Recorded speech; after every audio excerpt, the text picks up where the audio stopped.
That was barely a bad joke. That was barely a joke. I don't know if it actually got in, but like I started the stream basically as you started laughing like that. As you started doing your fake cry bit. Yeah. Oh, that was a bit? I thought that was real. Yeah, so Hi, we're everyone. recording now. Hi, everyone. Welcome to Storytime with Scrappy and Friends. I'm Scrappy, and these two are my friends, I think. Oh, dang. We have a... Scrappy and Friends and Tanner. Man. Yeah, we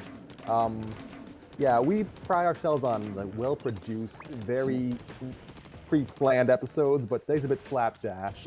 So if you were expecting our usual quality, we're sorry. Yeah, you know, not every episode can be Rugrats. Oh gosh.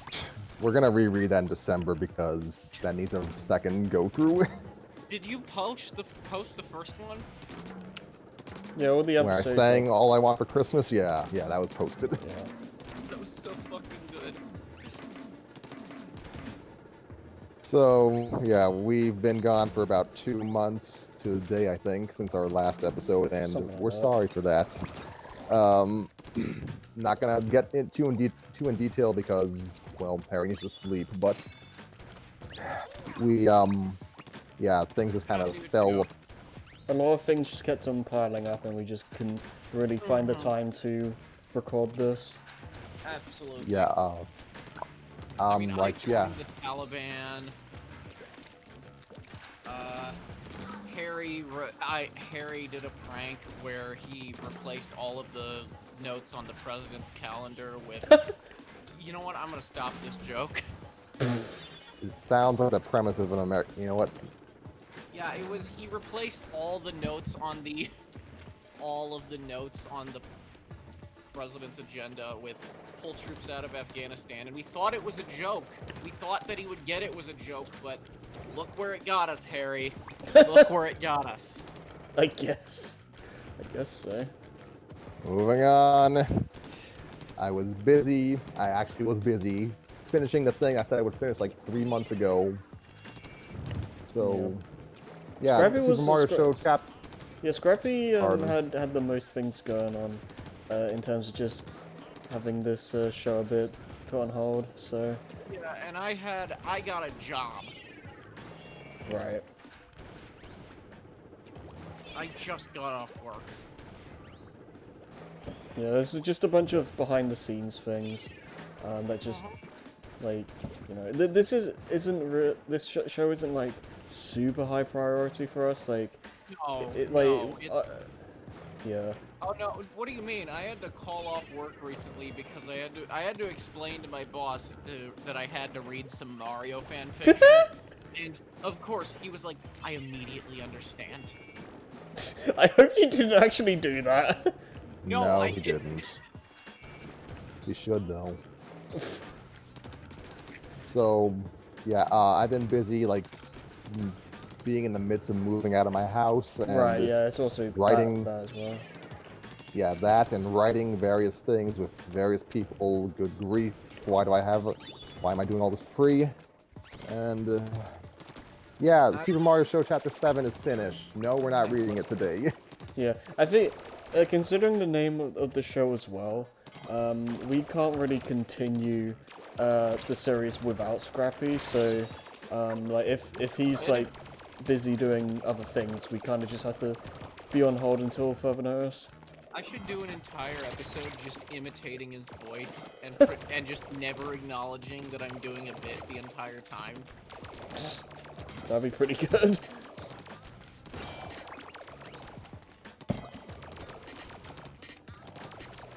I mean, I'm still waiting for the Garfield minus Garfield episode edition of this show, but Eric seems adamant that the show must go on with me like it's some kind of RPG. Well, I mean, you're the host, so... Am I really? For everyone rolled 0 for charisma.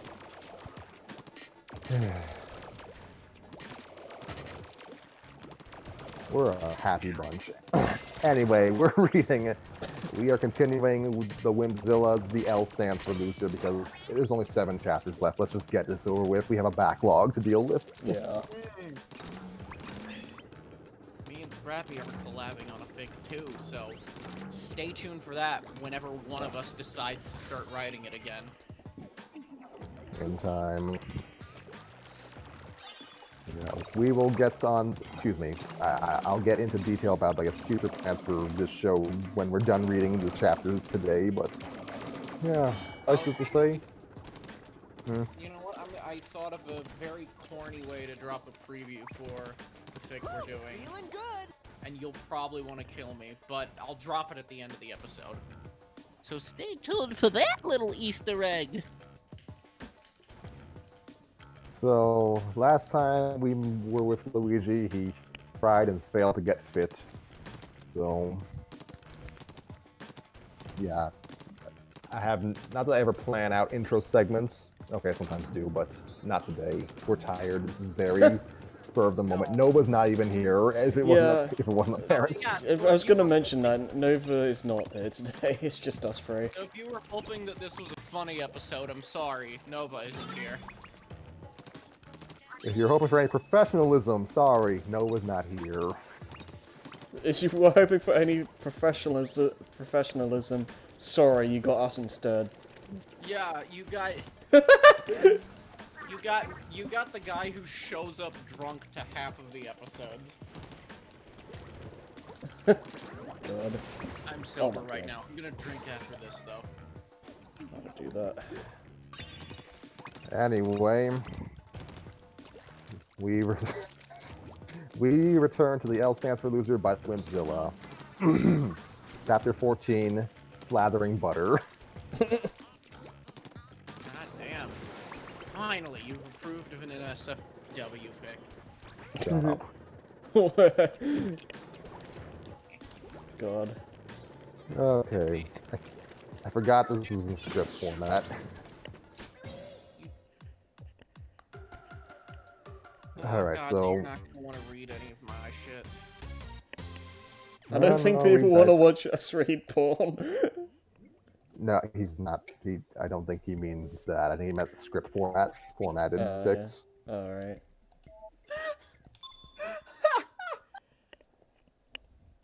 I'm sorry, but you gave me the image of Scrappy doing ASMR. I mean, I could. I mean, out of all of us, Scrappy would be the best at that, I think.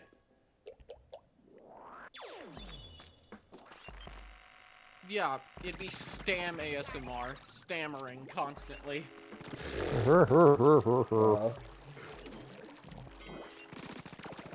Alright, so we start with Luigi, bruised and fearful, wearing tattered clothes in the forest, frantically scribbling his thoughts into his journal.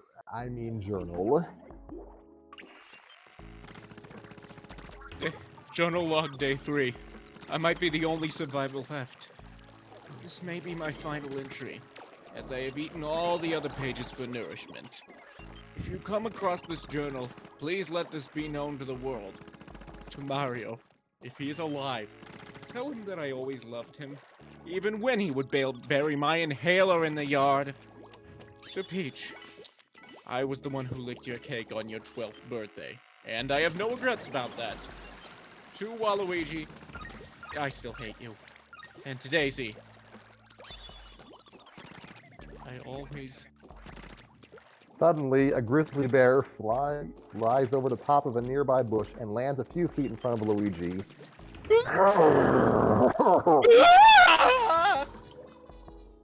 Luigi screams, flinging his journal into the air as he stretches his arms over his head and sprints through the forest. The grizzly bear begins closing the gap between him and Luigi, but stops abruptly right when he was only steps from severing Luigi's limbs. Luigi turns his head in confusion, only realizing why the bear stops when he sprints over the edge of a cliff. What the... Ah! Luigi tumbled endlessly. I'm still falling! Luigi tumbled endlessly as he plummeted to the unforgiving rocks below. He knew this was the end, that there was no hope now. Awaiting his doom, Luigi reflected upon the last of his days that he spent in these woods. We flash back to show a car casually driving down the road. Oh gosh. Okay, so I tried to voice Dexter. Wow! I can't wait to go camping! It's gonna be so much fun! You've been saying that for the past 8 miles. Give it a rest. Sorry. It's just that I've never been camping before. Sleeping under the stars, roasting marshmallows, singing and telling stories by the flickering light of the campfire. I'm Irish now. Wow! I can't wait to go camping! It's gonna be so much! Luigi glares menacingly at Dexter. Dexter remains silent. Dexter's dad says, "Thanks again for coming with us, Luigi." Oh, thanks for inviting me. But why did you invite me? Seeing as how this is supposed to be a father-son bonding experience. I feel safer with someone sleeping by me. And Tim's not going to be enough when animals can attack me in my sleep. Why not sleep next to your dad, then? Dad sleeps au naturale when he goes camping. Oh. Isn't Mario excited to go camping? He doesn't seem to be happy about it. Luigi turns his attention towards a pouting Mario. He's just mad since he has to miss the belt shop tomorrow. Get your title back next year, you baby. Why is he coming when there's a title to protect? Because I'm not gonna be able to sleep with only you two to protect me. Look, there's a campground. Dexter looked out the window and saw the large totem poles holding up the wooden sign reading Camp Tahawaki. In a few short moments, Dexter would finally live his childhood dream of the perfect camping trip. He could smell the smoky embers of the fire burning into his marshmallow on a stick any second now. See the millions of stars glittering in the night from his cozy sleeping bag, and experience the adrenaline of relentlessly gutting your own caught fish. However, Dexter's dad makes a hard left and starts driving into the thick forest. Dexter, bouncing up and down from the uneven terrain, says, "Dad, where are we going?" "You'll see." And he drives in silence for about a minute or two until the car eventually rolls to a stop. Here we are, our camping spot for the weekend. How can Luigi, Okay. Luigi, getting out of the car with everyone else, says, How can you tell? Every 10 feet of this forest looks the same. "I know this is our destination by the fact that the car is out of gas." Everyone turns towards Dexter's dad with bugged out eyes. What? You stranded us in the middle of nowhere? Shouldn't we be at Camp Takawaki? You mean that baby camp? Heck no! We're roughing it like men this weekend, relying only on our survival instincts. Doesn't that sound like fun? No! Dexter's dad, walking to the trunk of the car, says, "Then why did you agree to come?" Because I keep assuming you people are right in the head. I mean, what are you planning to— Hey! "No need for this." And he tosses the camping gear into the raging waters of the nearby river. Everyone screams. "You just threw $400 worth of camping gear into the river? Didn't I just say we're roughing it? I threw away all but the necessary. Food, water, and the clothes on our back." Hey Mario, wasn't your Wi-Fi enabled M-phone in the tent? The one with our vacation photos?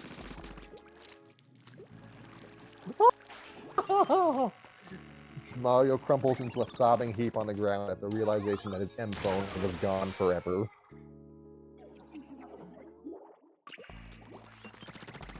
Now I know it's going to take a little adjustment, but I know that by the end of this weekend we'll be closer together than ever before. Tim enters, saying, "Oh gosh, yeah, we'll be really close when we have to huddle together for body heat against the freezing cold tonight. And then when we're all cornered by a flesh-eating beast, cowering in fear, then we'll be close together forever as our remains rot into the ground, unless they're discovered by carnivores. Then no one will ever find us again." Stop it, Tim! Luigi's eyes are gonna pop if they go any wider with fear. Cool, and the beast could eat him first while we make a break for it. I'm like 90% bones. Do not eat me first. Eat Mario, please. It would make cleaning day way easier.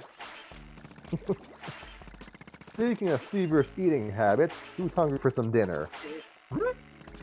Mario instantly perks up at the thought of food. I see we have a taker. Alright, what do you guys bring for food?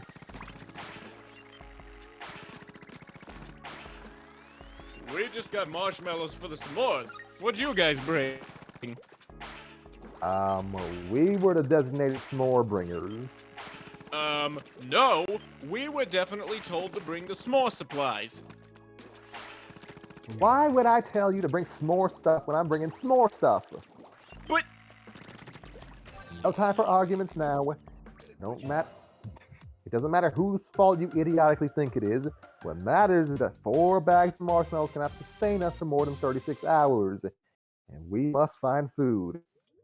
Who's desperate enough to volunteer? Everyone remains silent until Mario's stomach grumbles loudly. Thanks for volunteering, Mario. Now follow the tire tracks through the woods and see if I manage to hit anything on the way. Dexter's dad pushes a reluctant Mario along the tire tracks. Mario grumpily begins walking down the path of destruction left by Dexter's dad. So, what do we do in the meantime? Well, Dexter, we start the barbecue. Dexter's dad furiously begins to rub 2 sticks together. Come on, you sticks. Burn! You know that doesn't actually work. Somebody obviously doesn't watch the movies. Just gotta give it a sec. Yeah, it was based on a true story. Exactly. Hollywood wouldn't lie to us. Luigi turns to Dexter. When they say based on a true story, they don't...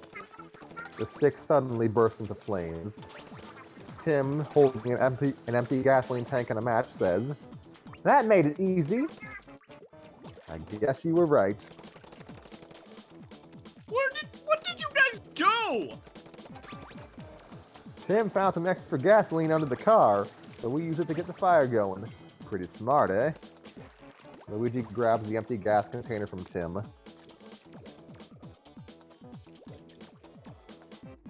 You used all of the gasoline?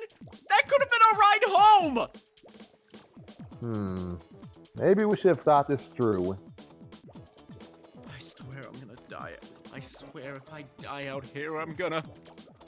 Chillax. At least we have a fire going. Now who wants to make s'mores? How can you think of s'mores at a time like this? I'm hungry. Yeah, when do we eat?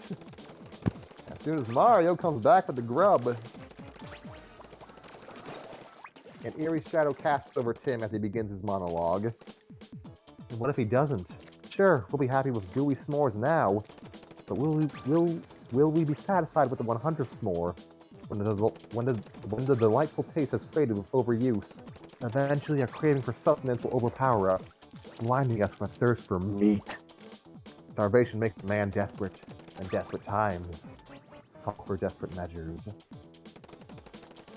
What do you mean? Cannibalism. Food is staring you right in the eye as we speak. Everyone exchanged nervous glances towards each other. All you have to do is catch it before it catches you. Dexter fearfully turns to his brother. You wouldn't eat me, would you? I can't make promises I don't know I can keep. When it boils down to it, there's only going to be one of us left, crazed and scarred. but still alive as the only survivor left alone in this harsh world. The shadow suddenly vanishes. Or maybe Mario will come back with food, who knows? Everyone takes a step back from one another, feeling very disturbed. So, who wants to make the first s'more? Suddenly, lightning flashes in the sky ominously as rain extinguishes the fire. Oh, just great! Great! Now we don't have food or fire! Oh, God, I better get my coat before... Oh, that's right! My coat's heading downstream as we speak! And two, but we don't have any shelter. I feel my love growing for you by the second. Well, why don't we just wait in the car until the rain stops? Listen here, you... Ah, that actually sounds like a good idea. Luigi pulls on the passenger side door. And pulls on... He waits and pulls on the passenger side door again. I think it's locked. Hold on, I think I have my key somewhere. He begins searching his pockets. Now, where in the dickens could they be? Tim, peering through the driver's side window, says, I think I know where. Sure enough, the keys were right there, still in the ignition. Luigi would have killed the man then and there if it weren't for the fact that children were in his presence. So they did the next best thing they could for shelter. Everyone huddles Besides around that, the it's very likely that Tim will grow up to be a serial killer, so I'll just wait a few years.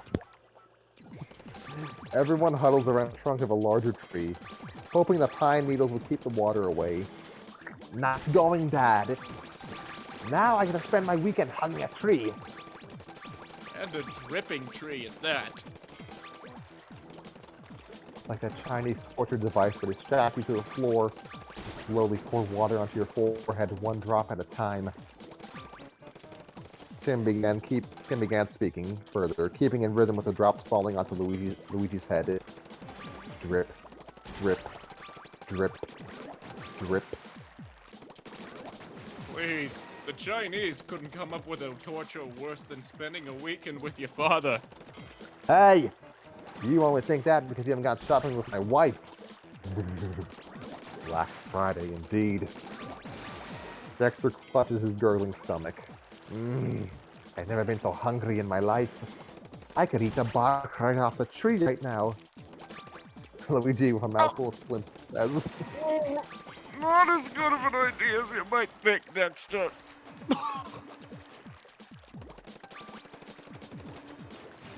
Do you think Mario's going to come soon? Don't ask me that about my brother. Oh man, I hope he's alright. I'm sure he's fine. As for us, it seems that all we can do for now is just to wait out the rain. I'm going to sleep then. I stayed up way too late last night in false excitement. Dexter finds the driest spot beneath him and begins to slumber. I think we could all use some sleep. Aww, but we didn't get to do my favorite part of the camping trip yet. Which would be... Ghost stories. No!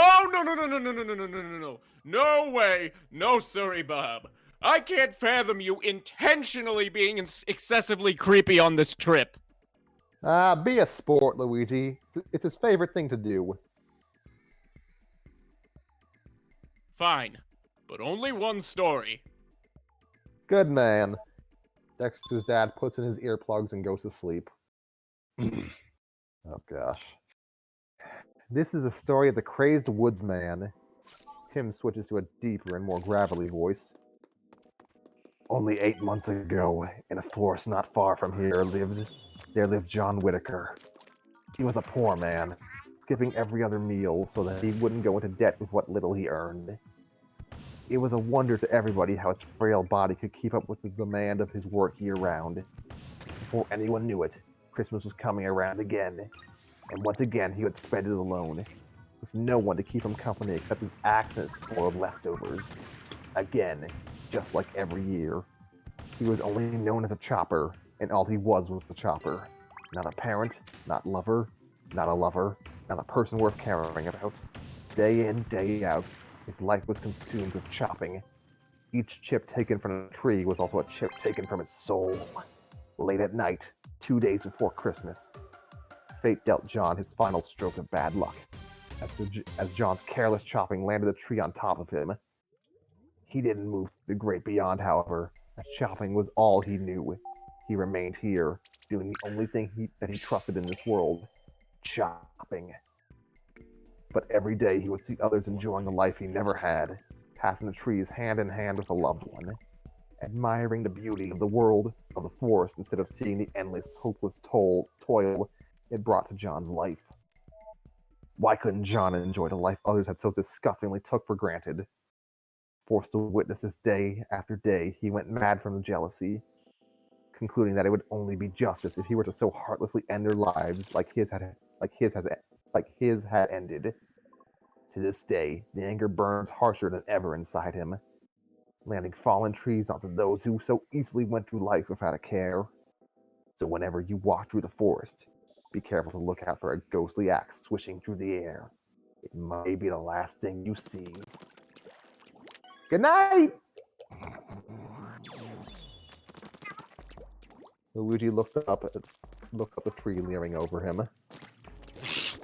That story's not true. Is it? He searches the air for any mysterious axes. Tim, that story isn't true, is it? Tim mumbles incoherently as he turns over in the wet grass.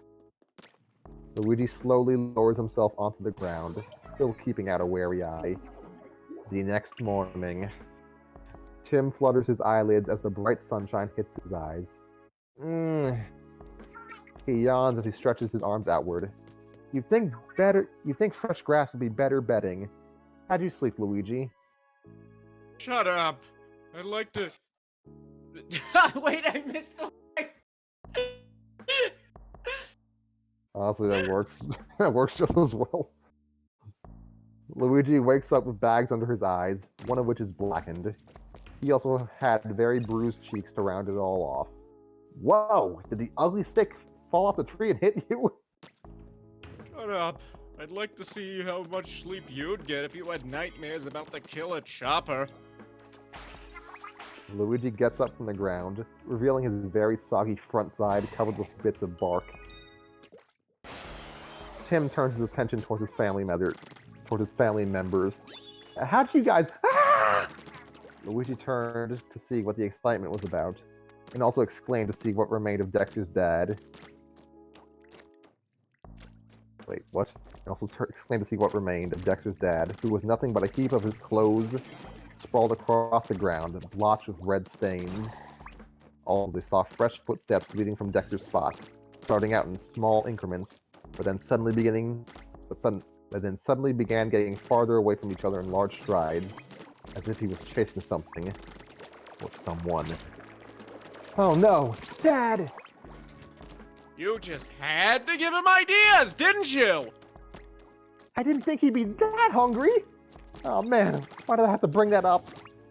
Luigi gets hit with horrifying thoughts. Him? He's still out there. He's going to get hungry again! We have to get out of here! Again! Thank I you for the shouldn't read ASMR. a warning reads like that. That's unprofessional as fuck.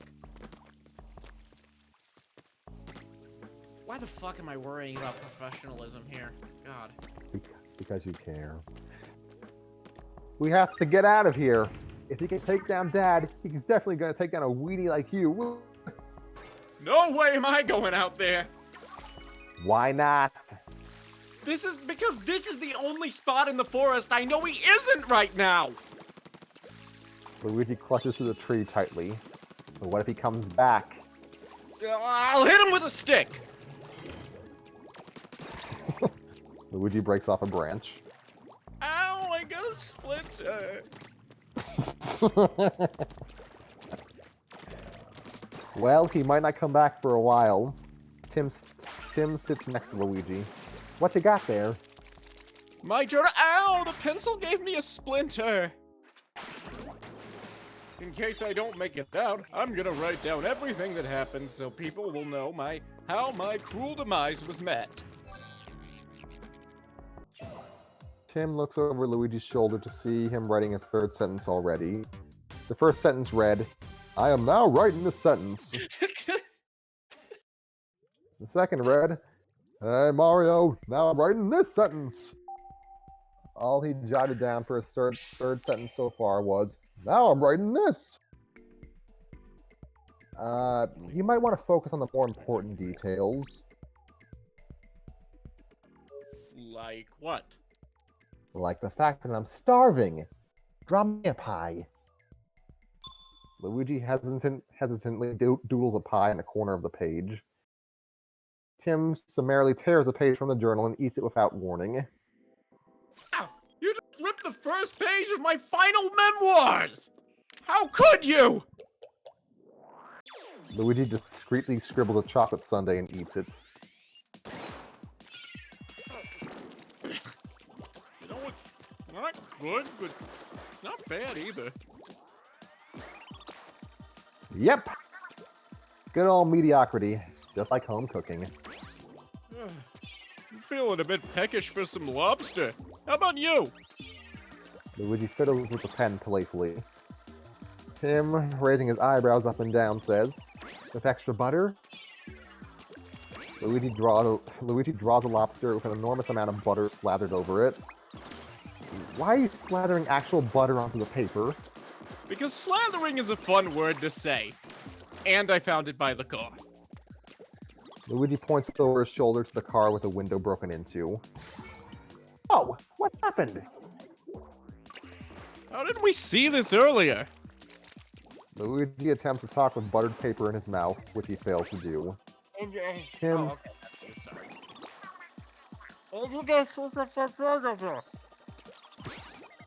Tim, walking over to the car, says, How didn't we see this earlier?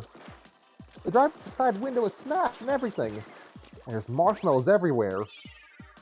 Luigi, swallowing his lobster, says, That doesn't explain how the butter got here, though. Tim reaches through the broken window to unlock the door and heads to the back row of the car. Yep, just as I suspected. He comes back out. That was the butter we hid under the seat 2 years ago after the family reunion. You hid butter under your seat? Well, we were planning to throw it away since some flies got stuck in it. And when cousin Derek hocked a loogie in it too. I guess we just forgot about it. Luigi loses his... Luigi loses... What? That was a bad vomit. That was like a bad vomit.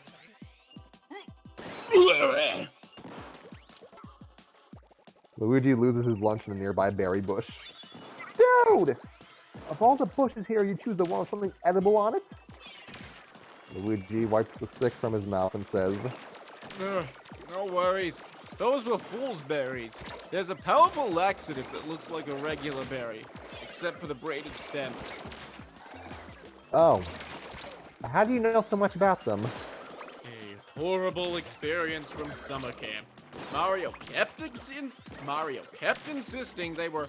Oh man, Mario's not back yet. What if Dexter got him too? Luigi starts cowering in the fetal position. Oh man, we're not gonna make it, dude. We're gonna die out here, alone and afraid. There's been so much that I haven't done in my life. I've never kissed a girl. I've never even kissed a girl before.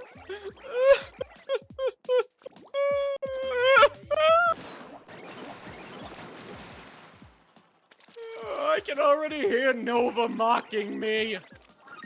Tim slaps Luigi very hard across the face. Pull yourself together, man. There has to be a way out of this. Alright, what have I learned from survival shows on the Discovery Channel? Okay, that Nova joke actually made me laugh. That was good. You watch those? Yeah, I keep really hoping Oh god. Yeah, I keep secretly hoping one of those idiots doesn't make it through the entire show. Needless to say, I'm constantly disappointed. But if it's one thing I remember, it's that food is always in the last place you would think to look, like an anthill or old camel droppings. How about a grizzly How about a grizzly bear attracted by the sweet stench of fear and fool's berries? I suppose, but I would doubt. Tim turns to see Luigi pinned to the ground by an aggressive grizzly. Ah! Luigi, stay calm and don't make any sudden move. Luigi's yawn. I think he cut out actually. The bear killed you quick. There. Luigi screams loudly as he freaks out from crippling fear. The grizzly bares its teeth in response, tightening its determined stare. Hey! Tim throws a rock at the bear's head. The grizzly whips around to see Tim sticking his tongue at him and dancing in place. Catch me if you can! Tim turns and sprints across the dirt patch. The grizzly lunges after him. Luigi watched as the bear released him and gave chase to Tim. Unfortunately, toads were not granted the gift of having knees, and so the bear was on Tim before he even reached the nearest tree. Luigi never saw such a gruesome sight as the bear's teeth gashed into Tim's back. He laid limp on the ground, red dribbling down his shirt. Luigi's mind was reeling. This couldn't be happening. Adrenaline took over, his legs carrying him as far away as they could. Luigi blindly ran through the forest. He didn't know how long he kept running. It could have been seconds, it could have been hours. Luigi wasn't exactly paying too much attention to what time it was at the moment. Sometime later, half gasping, half crying, he slowed to a stop and fell onto the dirt floor of the woods miles away from the car. His body was useless now, too weak to move from hunger and restlessness. As his heavy eyelids came to a close, Luigi hoped he would open them again. Hours later, a Yukiki, those monkeys, came around carrying a large armful of bananas. Do I have to read the monkey lines and the subtitles? Ooh, these bananas are gonna be good. The monkey turns to see Luigi on the ground. Intruder! The Yukikis came bounding through the forest, dropping their daily chores to aid the screams of the banana-collecting Yukiki. But one by one, they appeared from behind the trees. Ooh, ah. What happened? I just found this thing on the ground. Do you think it's hostile? This is Yukiki number 3, by the way. I'm not sure. Should we throw a rock at it? Yukikis 1, 2, and 4 answer the question by throwing rocks at Luigi. Who did that? Luigi sees the 4 Yukikis blankly staring at him. What? It was you, wasn't it? Don't deny it! Oh, yeah, I'm what talking to you. Does anyone have a clue what he's saying? No, I have never seen anyone like him. Stop making those annoying monkey sounds! I wish we knew what was troubling him so. Yukiki number 3 gets knocked out by a thrown rock. Yeah, let's see how you like getting hit by rocks. Don't like it, do ya? Yukiki number 2 stares intensely at Luigi and whistles loudly using that 2 fingers in your mouth technique that no one knows how to do except mastermind monkeys in disguises, walking among us, watching, planning. And with that whistle, armored Yukikis reveal themselves from behind the leaves of the trees surrounding Luigi. First on the high branches, each one held a rock in its hand, ready to throw. They waited for Luigi to make the first move, which was naturally to run away screaming like a girl. Luigi getting pelted by rocks as he runs through the forest, each tree seeming to have its own throw-happy Yukiki says.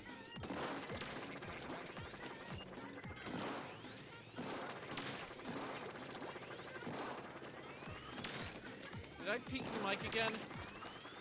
I couldn't hear anything. Okay, I peeked the mic again.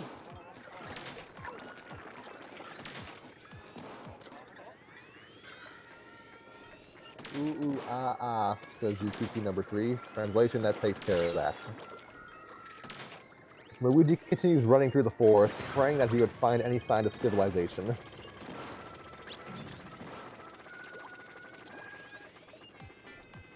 Come on, this forest has to end somewhere. Ugh. Luigi tripped on a tree root and slowly gets up, brushing the dirt off of his clothes.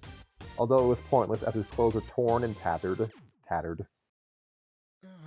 I don't see how this can get any worse. Turns to the camera as he says that. Oh, hello, Luigi. Luigi, feeling every hair on the back of his neck stand on end at the sound of his voice, says, Oh no. I haven't seen you in quite a while, Luigi. How have you been? Luigi, realizing that the tree that tripped him was the very one that he had slept under the night before. Don't play nice. I know what you're doing. So don't try anything funny. Luigi looks to see Tim's body is gone. Where's Tim? Oh, Tim and I did lunch. Why don't you join him? Luigi musters up the courage to look him in the eye.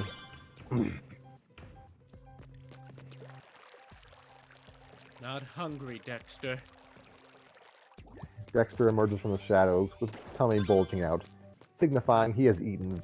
Oh, nothing. Signifying he has eaten very well. Oh?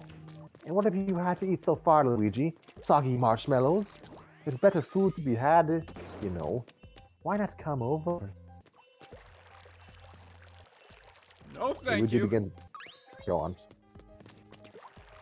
No. Luigi begins backing away. No, thank you. I got all I need right here. He brings out his journal, showing that he still has a few pages left for food. Looks like you'll be dining with someone else tonight. Luigi throws a rock at Dexter. It misses, but at least it distracts a shocked Dexter long enough for Luigi to make his escape. Luigi, wait! Dexter's voice faded quickly. This time, Luigi made sure not to run around in circles blindly. He wasn't going to fall victim to Dexter today, which actually wouldn't be a problem since the stars were starting to come out. Luigi continuing to eat his dinner of Luigi eating his dinner of college ruled paper said, My legs can't get any farther. Oh well. Dexter's stubby legs won't get here until morning anyway. he rips out another piece.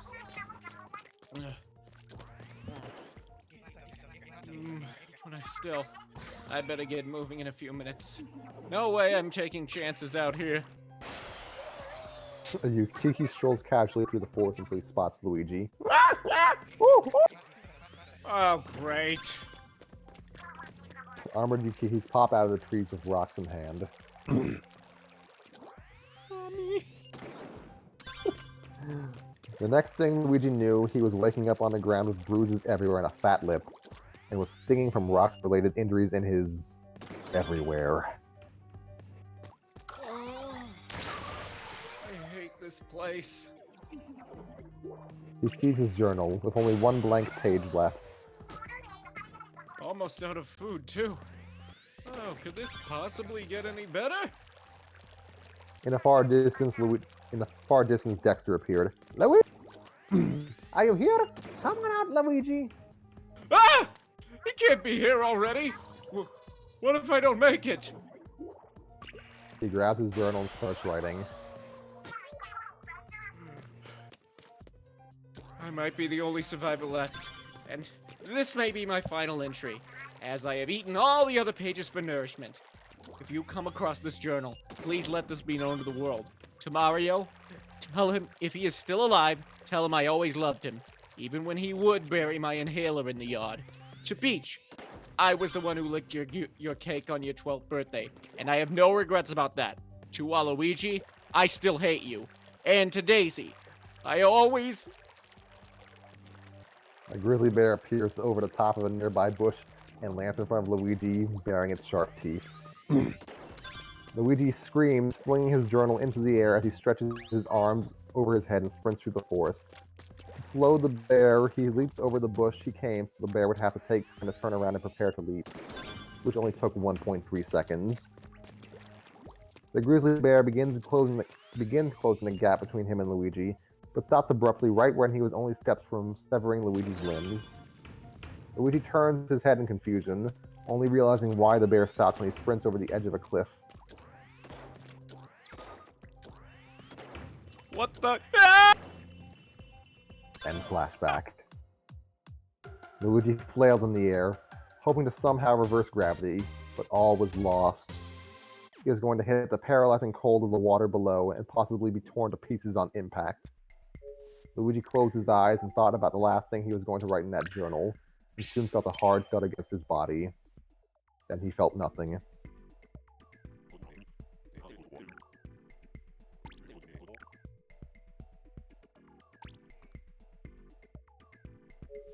And that is the end of the chapter. That was... Okay, so first Luigi of all, just died. Yeah, End of the Luigi series. is dead. I'll be honest, I was fighting back some jokes. Some very racist jokes during one God. segment of the story. Yeah, let's But- not do that. But, I thought this was really solid. Yeah, that was fun. And again, I legitimately laughed at your Nova joke. Oh, thank you.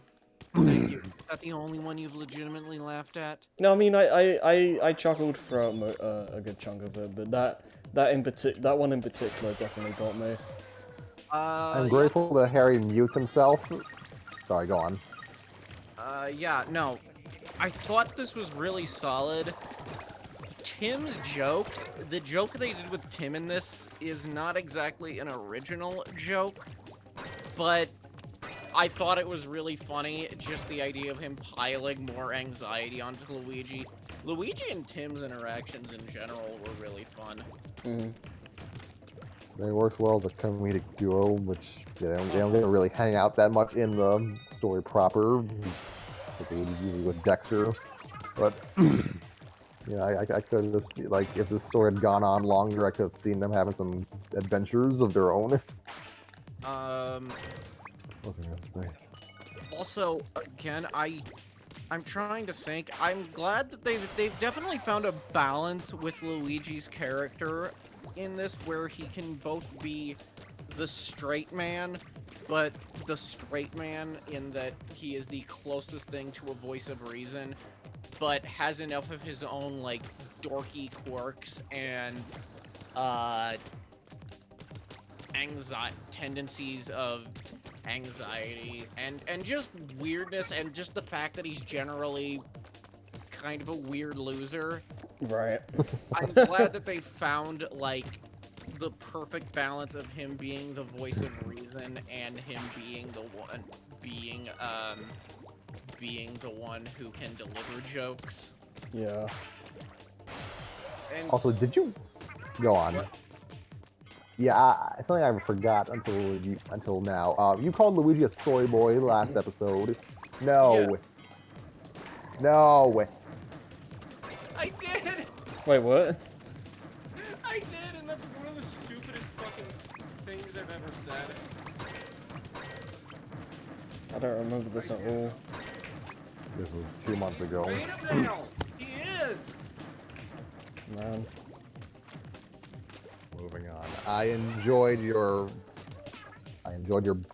Brooklyn-esque voice coming out when you redid Luigi's last kind of speech. Yeah, I I guess now that I had context, I was trying to deliver. I honestly wish I paused before the Daisy one. Sorry. I honestly wish I, like... And to Daisy, I wish I did that, but I didn't. Yeah. Yep. Oh, That well, was... yeah, I think you did well. Yeah. Yeah, no. I will Also- say that anytime I get to do Luigi, like, getting one line of cowardless, like, doing that Daffy Duck, like... Mother... That's Yeah, fun. that was funny. Yeah. Really fun. Also, I just want to say, Scrappy, you did a good job in trying to take over for Nova's Dexter. Yeah, I like the part where he changed nationalities, but all of them were in the UK. I like how he got to be, he got to be weird Dexter accent, then he went into Irish, and then somewhere along the line he became slightly British. Oh, yeah. Honestly really impressive, and I'm glad we're embracing diversity on this show. Of all white countries I just listed. God. We tried. I enjoyed voicing. I mean, I was voicing all of them, but Tim was fun. Yeah. Did we have a regular actor for Tim? I can't remember if it was like me or you or Nova. I think I voiced him once. I think I voiced him in the... Yes. What was the one where the majority of the story was them in the car? It was really funny. I remember that chapter being really funny. I think they went to the zoo and they were trying to get home to watch TV. Oh yeah! That might have been comedically my favorite chapter. Yeah, it was fun. Like, Dexter's family is just fun. Oh no! Okay, well, since this is... Thankfully, Luigi's not dead, actually. Well, I'd hope Next so. There's like chapter. 4 chapters or so left. End this on a cliffhanger, or do we want to read the next part? Well, how long is the next chapter? I imagine it's about roughly the same. Like, I think we should just get this done, because then, after this chapter, it kind of flows into the 3-part, not a finale, but it's like the big story arc of this Yeah. story. That's Makes any actually sense. really interesting. I do kind of... Because these random adventures have been fun, but I kind of feel like this needed an arc eventually, because you kind of know what's going to happen with everything you get out of this fic, because it is just... The point of every one of them is just, what if a guy sucked and was also Luigi? Yeah, pretty much.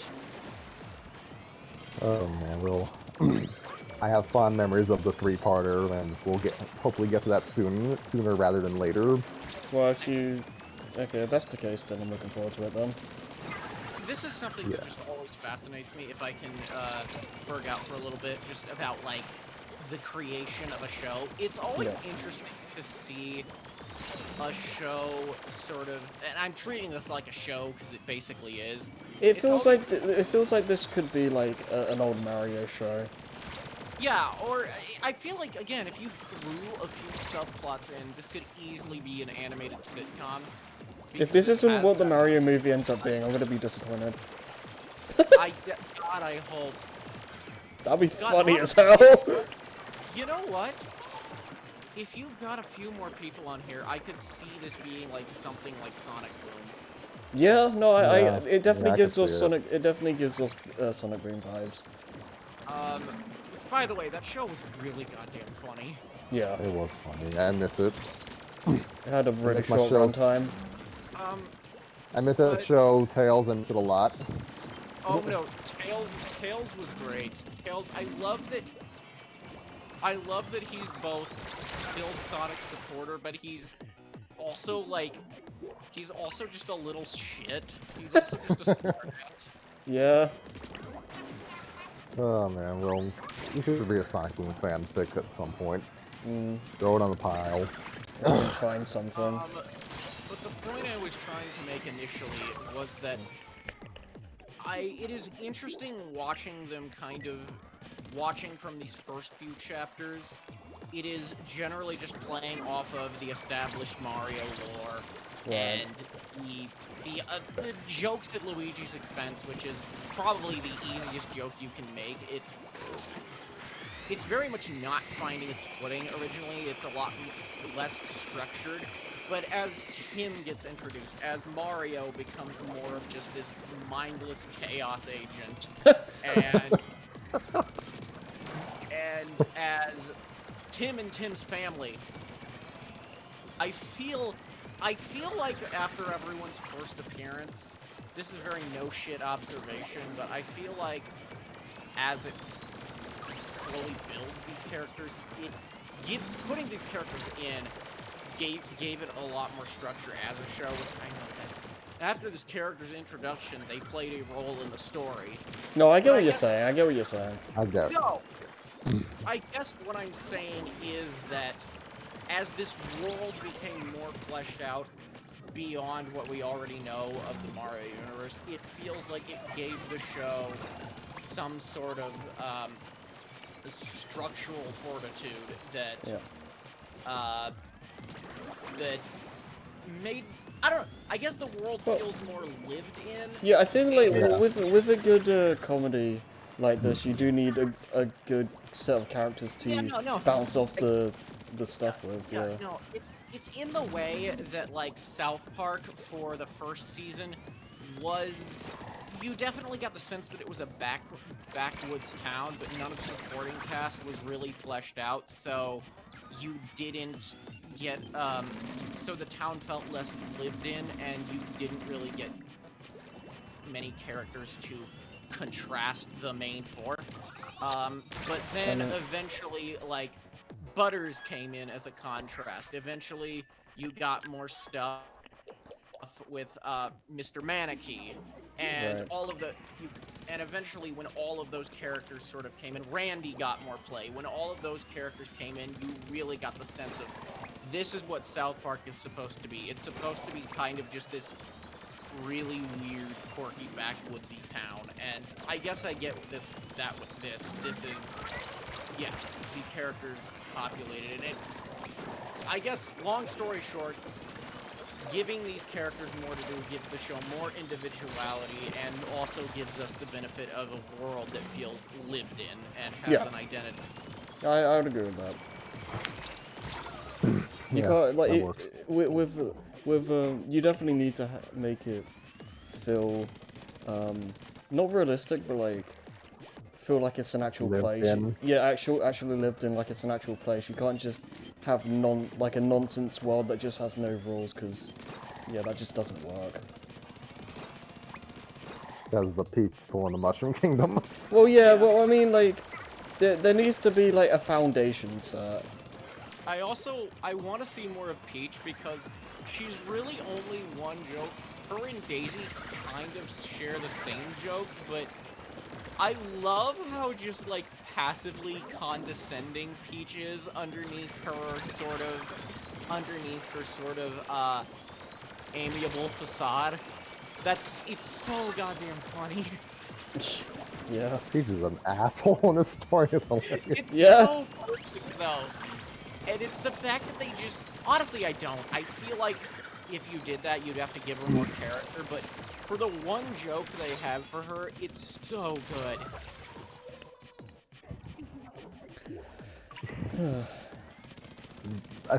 It works particularly with like 2000s era Peach, who was kind of bumpier and more airheaded than she is now. Yeah. I mean, no, that's because Miyamoto doesn't like characters showing personality. Oh god. And I get into that, and Odyssey proves that incorrect. I'm just meaning Peach in general in the spin-off is just a lot more heavy and stupid. Well, Odyssey was more Koizumi than Miyamoto, but still. I mean, like that kind of era of Peach. Yeah. And the 2000s era of Peach was just like, she was just a massive troll. Oh yeah. And that's only really carried over in Smash, like nowadays, I feel. I've had a theory that a theory about Waluigi for a while. Which is a great start to any sentence, by the way. Oh dear. But I've had a theory that due to Waluigi not really having any sort of source material to work off of, Waluigi is a blank canvas that the developers, the developers have basically used him as a chance to do whatever the fuck they want. Yeah, I Because can you kind of get that. just how unique his animations and voice dialogue are compared to just Mario's generic wahoos and what have you.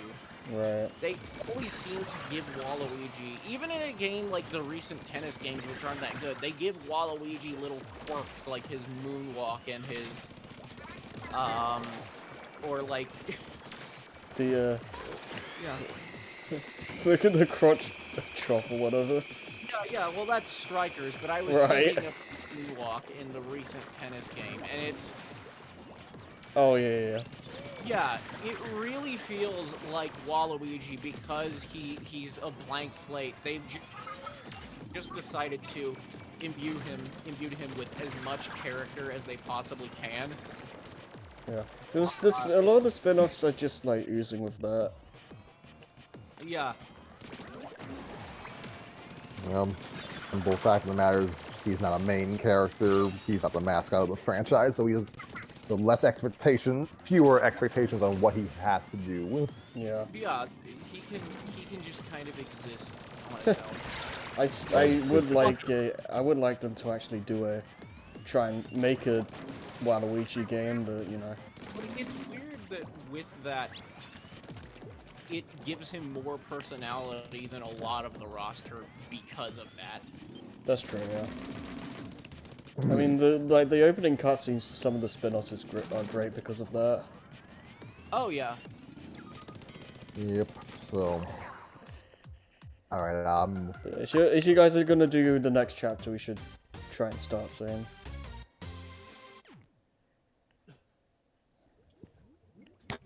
If it gets like stupidly late, then we can like pause and finish it next time.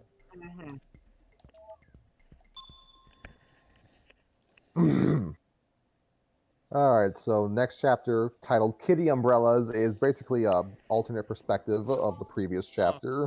Oh, so we're getting like a different perspective thing. I really wish Waluigi was in this because I was gonna make a joke that this was Washamon.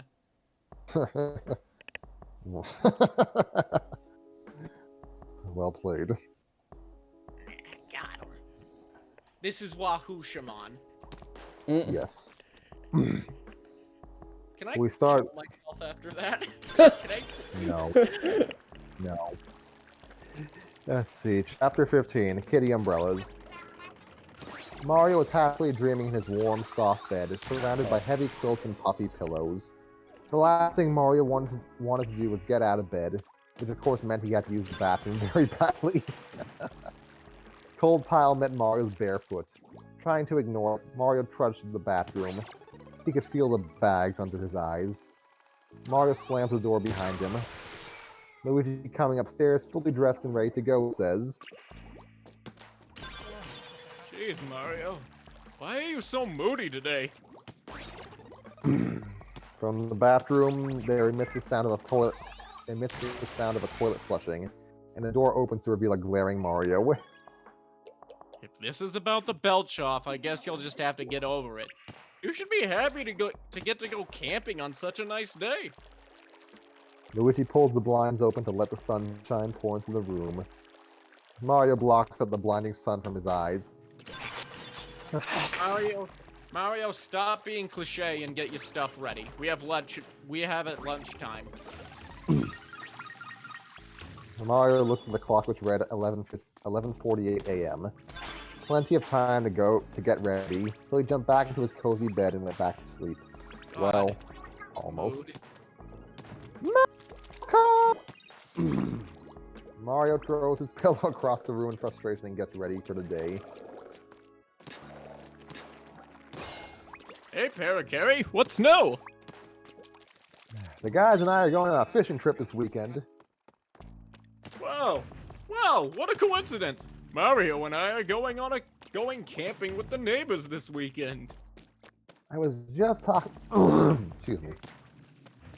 I was just talking about that with your neighbor. I never thought of you as the outdoorsy type, especially since you have your own curling iron. Shh! You said you were keeping that a secret between us. You know it's the only way to style the back of. You know it's the only way to style the back of my head the way I like. That's all, folks. Style the back of my head the way I like. It's seeing a word or a phrase like way, seeing it twice threw me off. I understand. Paracari watches as Luigi strokes his back curls. By the way, he told me to remind you that you're bringing the mallows. I thought I was bringing the camp food. Luigi points towards the food he spent all morning preparing. I slaved over a hot stove all morning. Well, he said something about you and food, so I'm assuming that's to tell you not to. He wouldn't need to remind you to do something you already did it. You already did, after all. I guess so. Well, it looks like this thing is going in the garbage disposal then. Luigi snaps his fingers. Mario walks over to Luigi with a blank stare. Luigi steps on Mario's left foot and begins to shovel the leftovers into Mario's now open mouth. Mario, after being given the last of the leftovers, closes his mouth and begins shaking violently as the sound of a blender on high going off is heard. This is why I keep him around the house.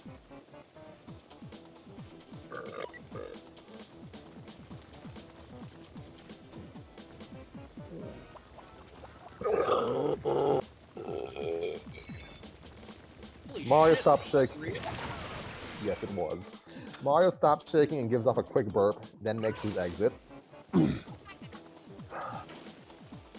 Well, see you when you get back.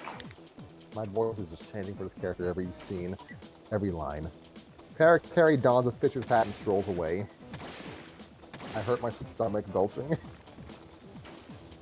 Luigi walks into the kitchen to retrieve the bag of marshmallows they kept in hand in case of such an emergency. Alright, you ready, Mario? Mario walks in nodding. Where's your gear?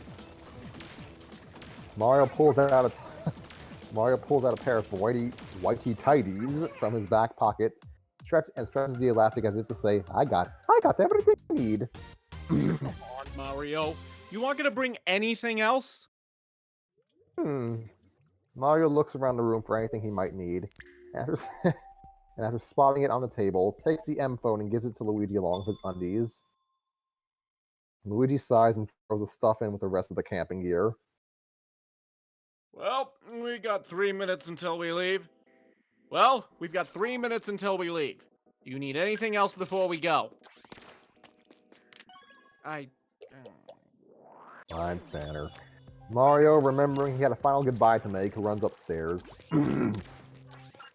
Luigi watches Mario come back down the stairs, hugging and gently stroking his Belchoff championship belt. His blubbering face was pressed longingly against the polished bronze. You can't be serious. He hears his doorbell ring. Hold on.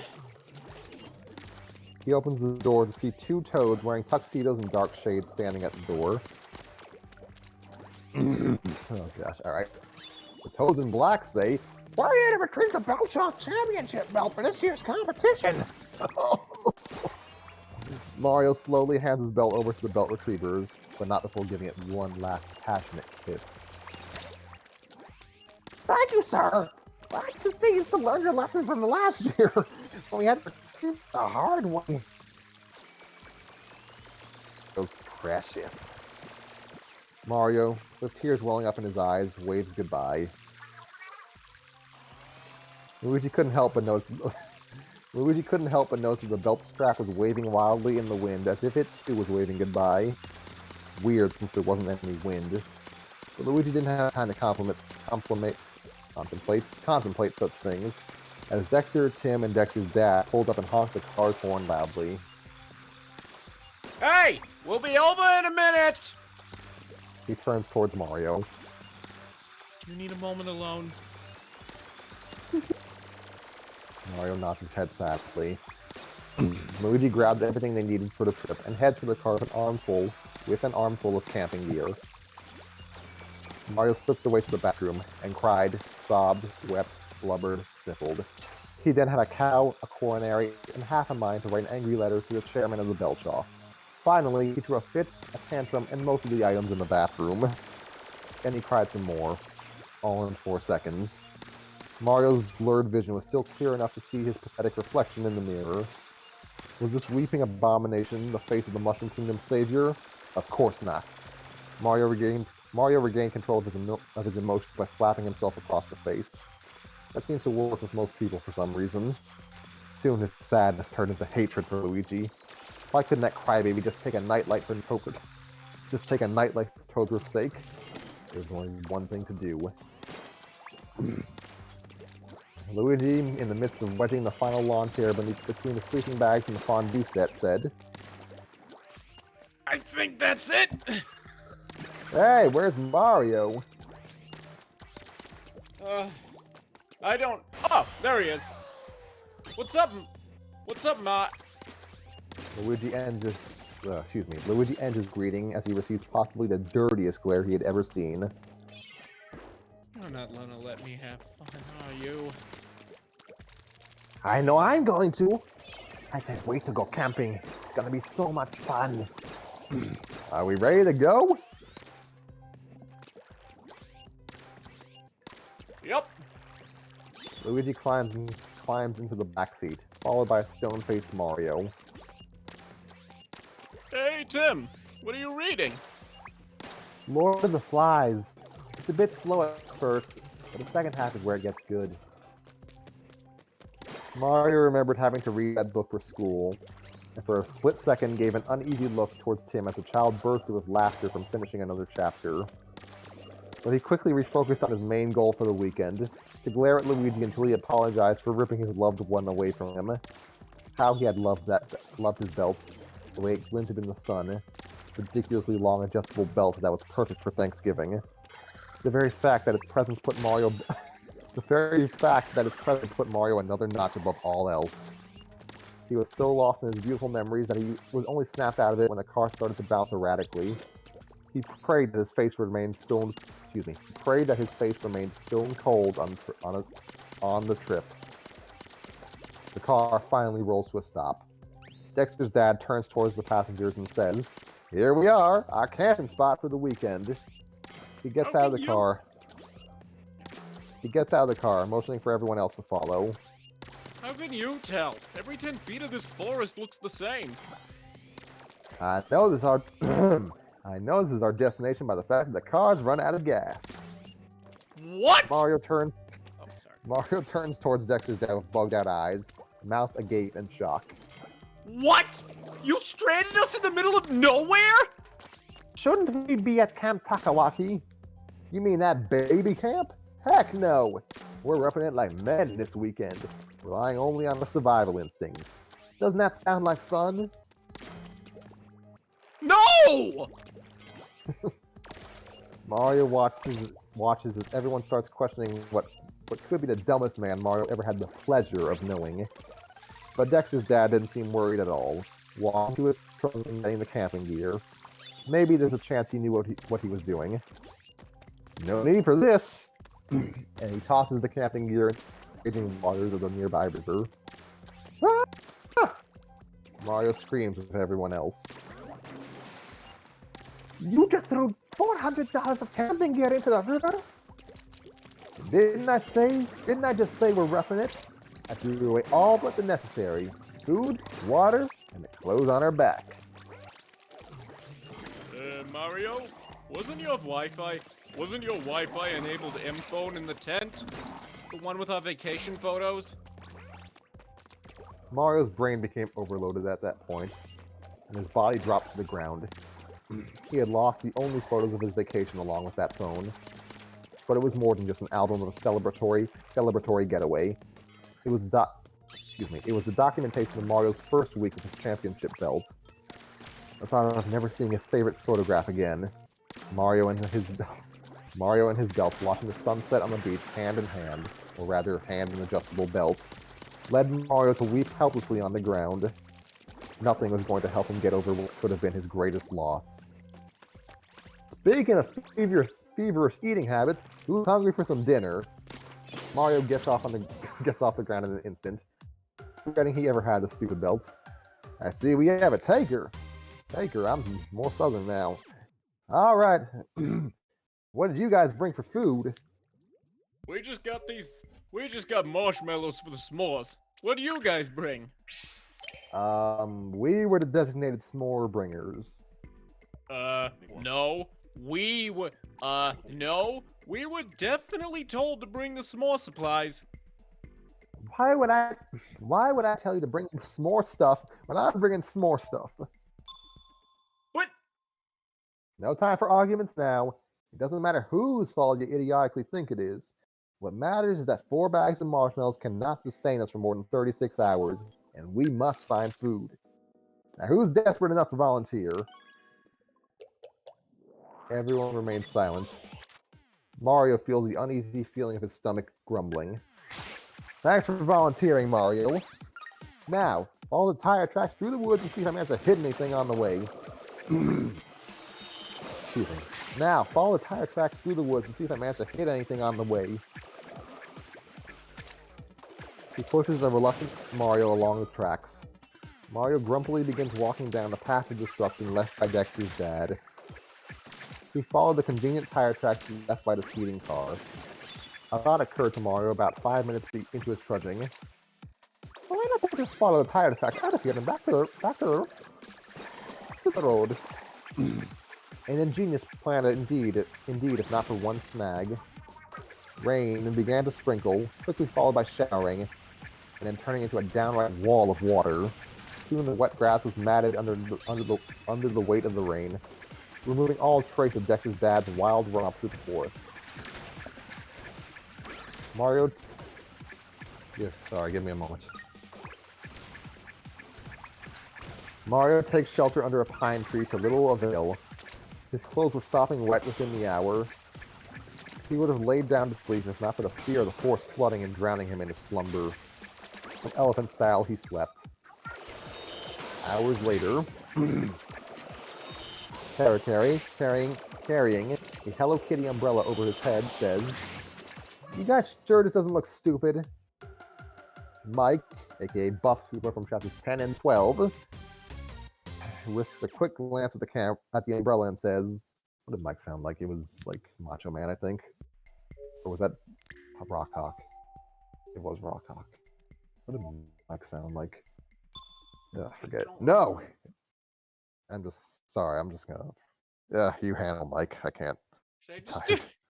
I'm just gonna do Patrick Warburton. Alright. Oh, it looks nice. Later. Seriously, guys, I'm only using this because it's raining. I found it left in the back seat by my niece. No. That's Cooper. Sorry. Cooper, what did you say? Whatever. No, really, it's pretty. You guys are only saying that, I can tell. Cooper, trying to cheer up his friend, says, well, it's kinda pretty in a way. Parakarry suddenly turns on Cooper. Don't you even! You look me in the eye and you tell me it's pretty. He gives him a stink eye and bares his teeth.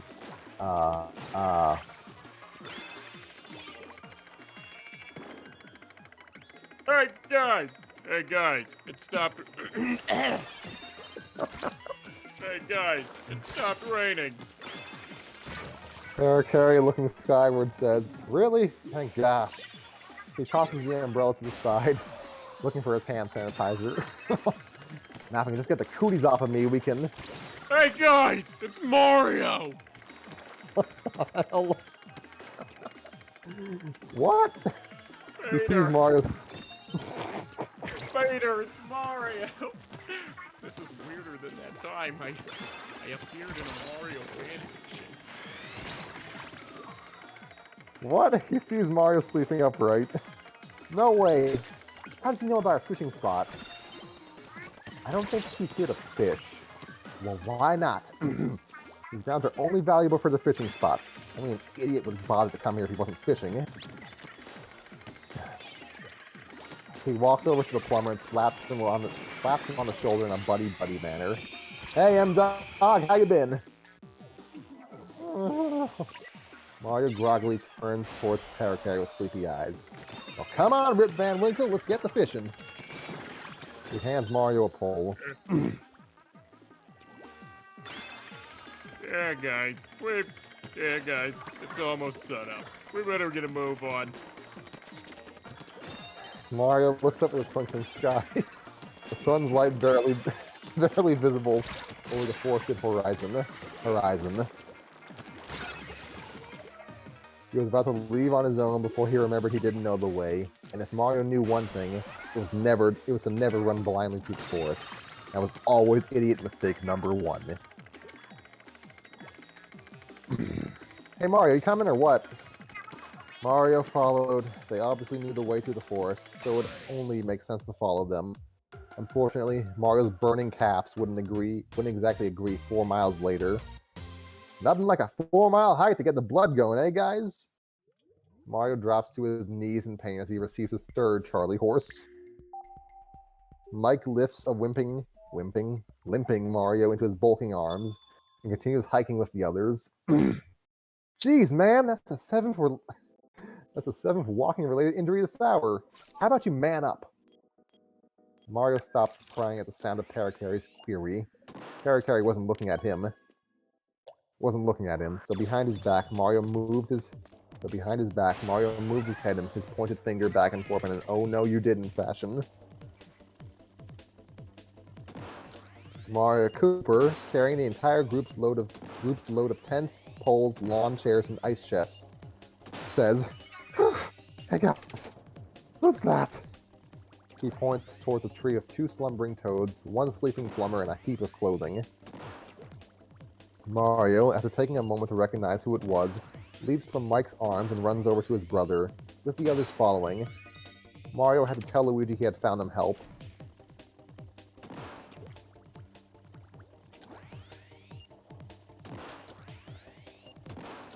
Oh, right. I just forgot I was Luigi. I'm really tired. No, I had to take a break to breathe. That's fine. Cooper arrives last due to his heavy load, says, "Guys, I can't do this anymore." He dropped everything except for a compass in his right hand for directions, an axe in his left hand for chopping firewood, and rope wrapped around his left arm for hanging the fish from. Luigi finally arouses from much violent shaking from his brother.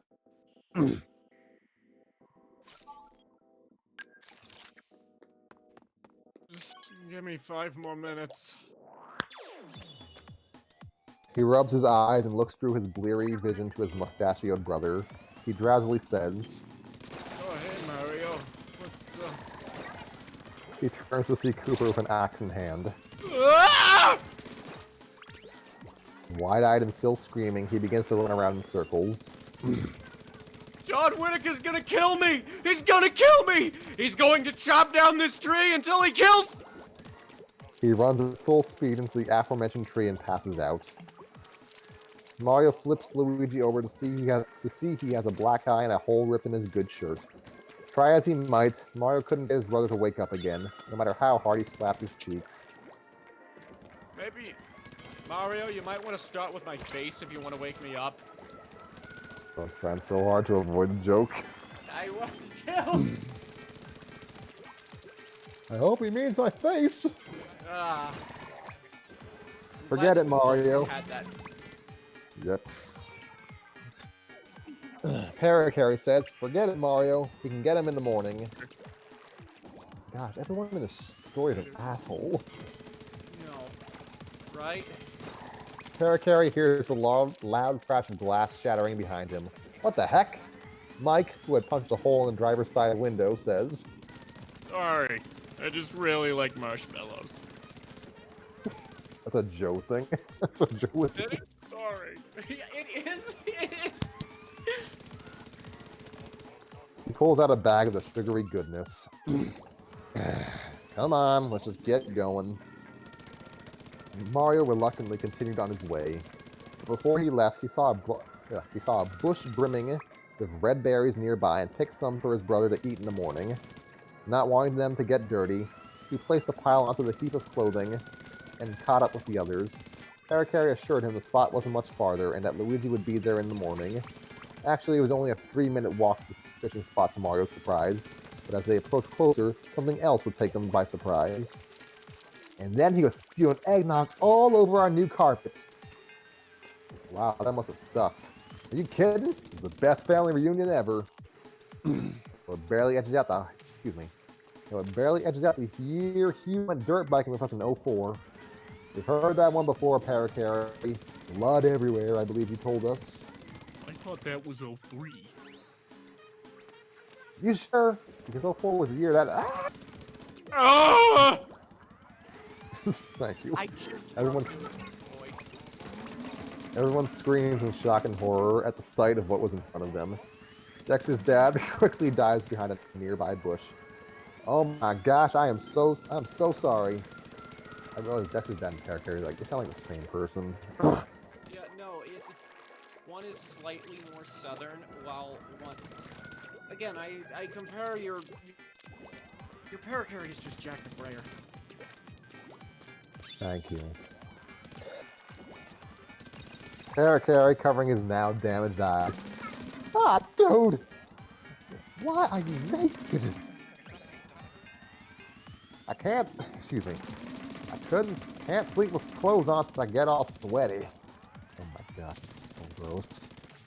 I didn't want my son to wake up in the middle of the night and see me, so I slept behind a bush a couple yards away. And now I can't find where the others are again. Oh, Cooper! What? I just yawned. Okay. Cooper, give the man some pants. Cooper covering his eyes like everyone else says. But I'll have to look at him. Just do it! I respect the others too much to ask him such a thing. And what does... what exactly does that mean? That we unanimously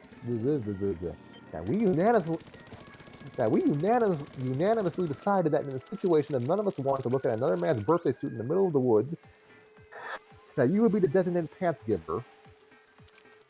When did I find that?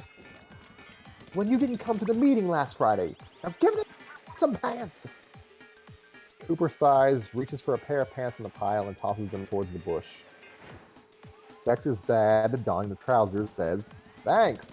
Okay, you can open your eyes now." Everyone hesitates to lower their vision protecting hands, then gives a sigh of relief to see if he had successfully donned the trousers indeed. Toads don't wear pants. Alright, can we get some fishing done now? Everyone cheers in agreement and heads for the spot. Everyone turned the corner in anticipation to see the fabled fishing spot. The trees thinned out to reveal a white bench leading to the face of an enormous cliff, about 50 feet tall, but there were two other people there, named McHaliboo and Chris Detchers. Okay, I have no idea what they're even supposed to be. I don't either. And I'll be honest, I'm really tired right now. McHaliboo, for the purposes of this argument, for the purposes of the story, is going to be a Scottish boo. It's an interesting choice, but I think we could do better. Chris Detcher says... Well, it doesn't Pardon? matter Oh, what you... Well, it doesn't matter what you think, mister. Mister, I have everything to look at like it's a piece of art. I have to look at everything like it's a piece of art because I know so much about pretty pictures. I do have a master's in the arts, you know. Oh no! You told us countless times! I still don't know what you need. Pardon me. Scottish. I still don't need... Scottish. I still don't see why you need... I can't do. I don't think I can do a Scottish accent very well. Doing better than me. I still don't see why we need to use this location as our opener, though. That's more Irish. I'm sorry. It's fine. Harry says, "Hey! What are you two doing here?" The two of Christetchers and McHallyboo turn to see a frustrated Harry. "This is a private fishing location only I and my friends know about. You've already claimed it, so get lost." He sits on the ground, refusing to move. "What are you talking about? This isn't private." Yeah, it is. We've come here I was turning Scottish. "We've come here every year for the past decade, and not once did we see anyone else around here. You know why? Because it's sacred!" If it's so sacred, why did they build a cabin over there? Harry whips around to see a large hotel sitting behind him not 200 yards away. What the?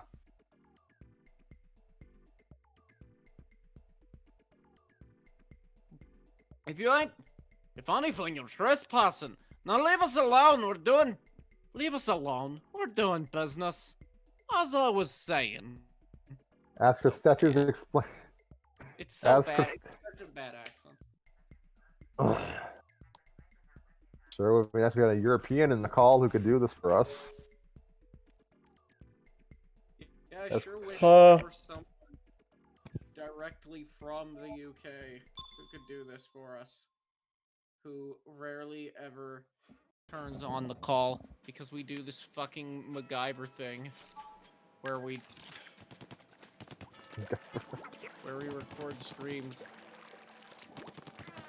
As for Stetchers explained to McHallyboo that the hotel would only give them a sponsor if they featured their hotel in the opener, Harry continued to look back and forth between his secret spot in the capitalistic business of sheltering placed smack dab right on top of it. But he didn't have long to gawk, however.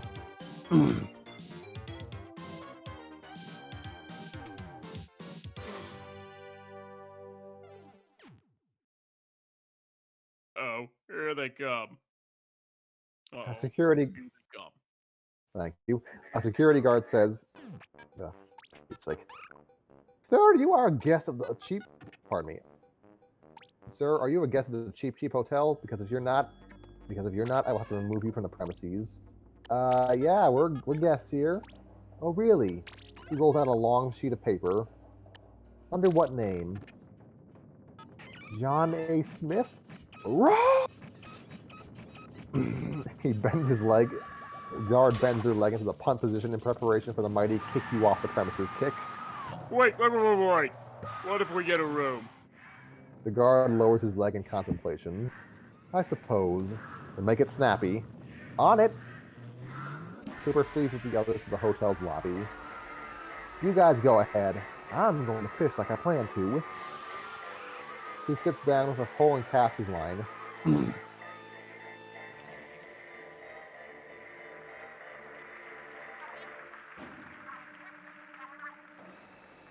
Dude, why are you so against the sport? His voice has changed like 4 times. Yep. I just think that we could start out the season a bit nicer than that giant rock. What's so special about the sponsorship anyways? Christetchers, actually, not Christetchers. Christetchers leans over and whispers a number into whispers a number into McHallyboo. Okay. Stunned silence from McHallyboo. "Are they really gonna give us that much? Are they really giving us that much?" Yup. Getting excited, McHallyboo says, "Dude, that's almost twice as much as all the other sponsors combined." What the hell is this voice? "For that much, I'd be fine shooting the entire season on the cliff alone. You know how much we could do with that production value?" Now you see why we're so excited about this location? Excited? Apparently he's British now. Heck. Harry, we are so sorry. "Heck yeah! What are y'all guys gonna do here?" Well, Well, that's where we kinda hit a snag. Carrie, growing quickly tired of their pointless conversation, he chose a spot. He chose a spot farther away from them, out of earshot. It was a good thing he moved, though. Dexter walked out of the Dexter walks out of the woods, rubbing his rear end and crying. Carrie runs towards Dexter with concern. Uh-oh, what's the matter, kid? You lose your mommy? No, it was worse than that. Oh, this accent. It was worse than that. That wasn't bad. We cut to a flashback showing Dexter sleeping under the tree. Dexter wakes up with a horrible pain in his stomach. Oh, can't take this anymore. He rolls over to the berries Mario left. He gasps, then looks around to see who left them. Well, I'm sure whoever left these wouldn't mind if I had one or two. He grabs 5 berries in each hand and shoves them into his mouth. This is so good. He grabs more and more berries, squeezing the juice out of them with the force of his grabbing. That hits the spot. Eventually, he eats all the berries and pats his happy belly. Ah, that's a ticket. He gets up with a cheery smile and starts to walk towards a bush with more berries to eat. His stomach gives off a horrendous growl. What was that? Oh man, where's the bathroom? He dashes off into the distance, followed by the sound of a zipper and a lot of screaming. End flashback. Oh my gosh, you ate 30 fool berries? Dexter, with a painful grimace, nods his head. Yeah, I've been rubbing and waddling for hours since. The poor kid. Carrie led him to the hotel and found him the buffet. He was obviously hungry. Of course, he saw Mario there. He told Mario about Dexter, who was munching on delicious breadsticks, and that it was very likely the others were awake as well.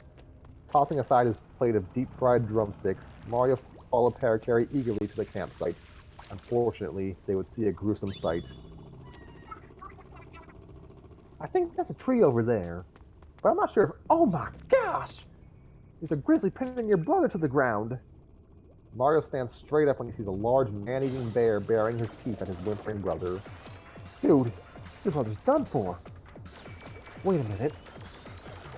Carrie sees Tim hit the bear with a rock. Now he's going after the rock. Pardon me. Now he's going after the other one.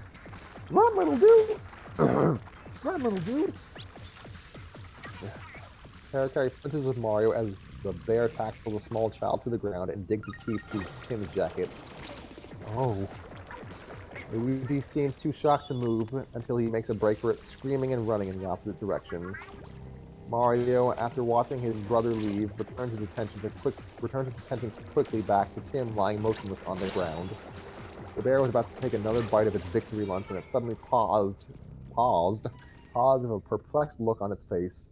But then a sound made everything clear.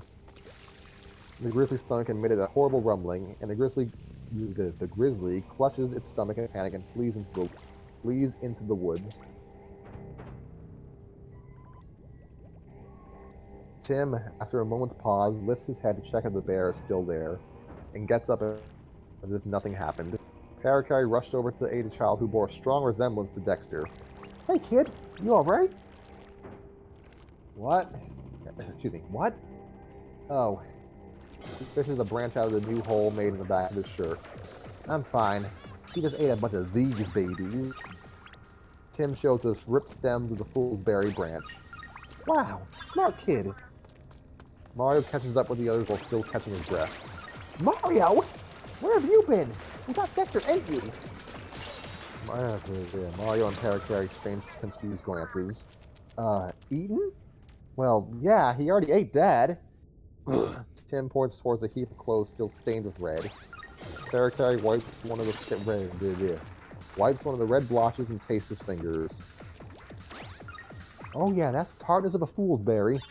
There was this Dexter kid saying he ate them earlier. You guys found my brother? Where is he? Back at the we don't care how much a spot means to you hotel. Mario and I will take you. Mario looks longingly at the spot in the trees where his brother disappeared. Don't even think about it, Mario. One wrong turn here and you're a goner. So how are we gonna find Luigi? That Freddy cat could be anywhere now. The only safe place to go is here in the hotel. Excuse me. The only safe place to go is here in the hotel because the way... Oh gosh. Hold on. The only safe place to go is here in the hotel because the way back to the car is too dangerous to go alone. Take this. And something tells me Mario isn't leaving without his brother. Well, what if we worked in shifts? One person could wait here for a while and look for him while the others stay at the hotel. That's genius.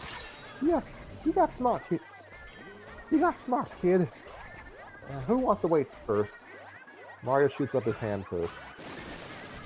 Alright, first position is yours. I'll be back in an hour to change shifts with you. Mario gives him a thumbs up and takes a seat under the tree.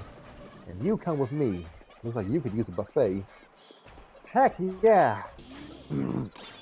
Mario took him to the buffet, where he met up with his brother and his shirtless father. Harry then resumed his fishing, determined to catch a fish by the end of the weekend with a burning intensity of 1,000 supernovas going off at once. For the first minute, that is. By the third minute, he was slumped in his chair asleep. Harry was snoring loudly, drooling onto his favorite shirt. Bores the reader of absolutely no action to describe except the occasional head bobbing that happens when he leans too far over. His fishing line's bobber gets dragged below the water. Harry snaps awake as his rod touches bouncing with the fish is tugging. What? Oh baby, we got ourselves a fighter! He grabs the rod and gives a hard yank to start the epic struggle between man and fish. The line snaps on the first tug, letting the fish get away with a free meal. Harry slumps into his chair. Dang it!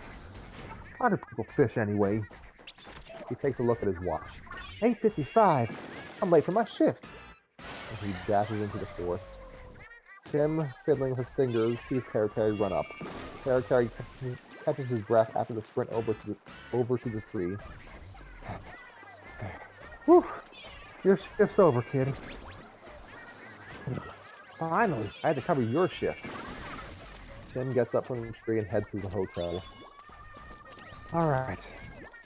Waiting for Luigi. He isn't here yet. Alone. In the wilderness. With bears. And no defensive weapon of any sort. At all. Minutes later, Dexter, being pushed through the force by Pericary, says, "Are you sure Mario wanted me to watch for Luigi? I just had my shift end over an hour ago." Yeah, he requested for you personally. Dexter also Scott Irish.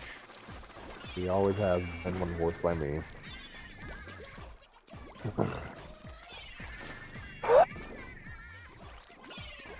Yeah, he even requested for you personally. Oh my gosh, it's like Chili Maker Ascent all over again. Now go wait by a tree and let me fish. Holy hell. He shoves Dexter to a tree trunk. Does my dad even know I'm here? As far as you know, later. We walk back to the beach. Man, this is gonna be so boring. He glances around the area. Ooh, someone left some butter. Luigi trips on a root on the other side of the tree.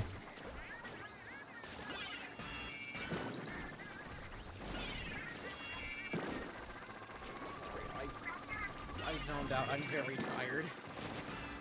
I don't know how Harry feels.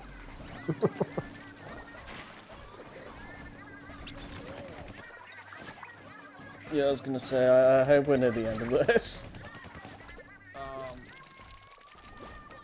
We're past the halfway point. Oh my god. Oh, right, this bit. Luigi slowly gets up, brushing the dirt off his clothes, although it is pointless as his clothes are torn and tattered. I don't see how this can get any worse. Oh, hello, Luigi. I haven't seen you in quite a while. How have you been? Don't play nice. I know what you're doing, so don't try anything funny. And where's Tim? Dexter was slightly confused by Luigi's behavior. Oh, Tim and I did lunch. Dexter remembered he went back. Wait. Dexter remembered Tim went back for seconds. Well, why don't you join him? Not hungry, Dexter. Oh.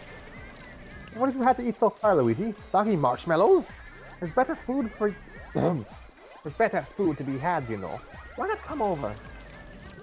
No. Oh, okay. No, thank you. I got all I need right here. Luigi brings out his journal, showing that he still had a few pages left for food. Looks like you'll be dining with someone else tonight. He throws a rock at Dexter. Ah! Dexter ducks, barely dodging the rock. Luigi, wait! He watches as Luigi disappears between the tree trunks. What the heck is his problem? Problem. At the beach. Oh gosh, not these guys again.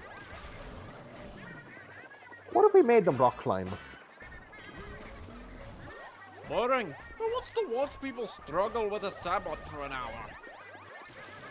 Well, I don't see you coming up with any bright ideas. If we have a sand sculpture contest. The Caliboo stares at Crescentors incredulously. Would you two shut up? You're scaring the fish away! Jeez. Dexter bursts from the woods. Patty, where's Mario? Hey! What are you doing from your post? I just saw Luigi. Mario, seen in the distance, bursting through the doors of the hotel and racing over to Dexter in excitement. You found Luigi? But why don't we just... Got a bite? Come on, baby! Terry tugs on the newly bought and reinforced line. You're mine today! The fishing pole snaps in half. Terry gradually goes from a quiet whimper to a violent sob. Mario ignores the crying paratrooper and drags Dexter through the woods. The security guard suddenly leaps out from his hiding spot and puts a hand up to Mario's face. Where do you think you're going? We're going into the forest to... No can do. No guests are allowed to enter the woods after nightfall. Whatever you need to do can wait until sunrise. But why? Because how easily can you defend against a charging animal when you can't see your own hand in front of your face? We've already capped on this year's casualty limit, and the last thing this hotel needs right now are more fees. Is that a waiver we can sign? Boy, do you have any idea what's in those woods? Cougars, hedgehogs, and bears. Oh my. Mario rolled his eyes. Did I mention they were blue hedgehogs? The features on Mario's face sagged somewhat at this bit of info. So if you want to get your face eaten off, you're gonna have to go through me. The guard rips his shirt to bits with a simple action of flexing his biceps. Dexter, in amazement at the guard's physique, says, "You know that was physically impossible to do, right? With muscles like these, you don't need to worry about physics." Mario slowly trots off the bed with Dexter. I'm sure he'll be there. I'm sure he'll be there in the morning. Oh gosh. Mario quietly retreated to the hotel in disappointment. They had been so close this time. Would Luigi's last memory of Mario really be the coldest glare Mario had ever given him? Against the rippling waves and the hysterical crying of Parakarry, Mario could have sworn he heard the screams of his brother being pelted with rocks in the distance. How he missed that beautiful sound. Mario slams his alarm clock before the first beep is finished and launches out of bed already dressed. Dexter wakes up from the loud slam. Ah, what's going on? Mario pointed the force through the window, which Dexter knew to mean he was looking for Luigi now that the sun was rising. I'm coming too, Mario. I think I lent him a 5 on the trip here. He chases after Mario. An hour of searching later. Man, this forest is thick. No wonder they didn't let us wander in the dark. Mario nods in agreement, picking off another crumb from the bread and adding it to the trail of breadcrumbs behind him. Luigi! Luigi, are you there? Nothing. I'm starting to think he might not even be in this forest anymore. Mario sneaks another crumb into his mouth and continues on his way. That was a really good idea of leading a trail. Otherwise, I need a search party in this forest too.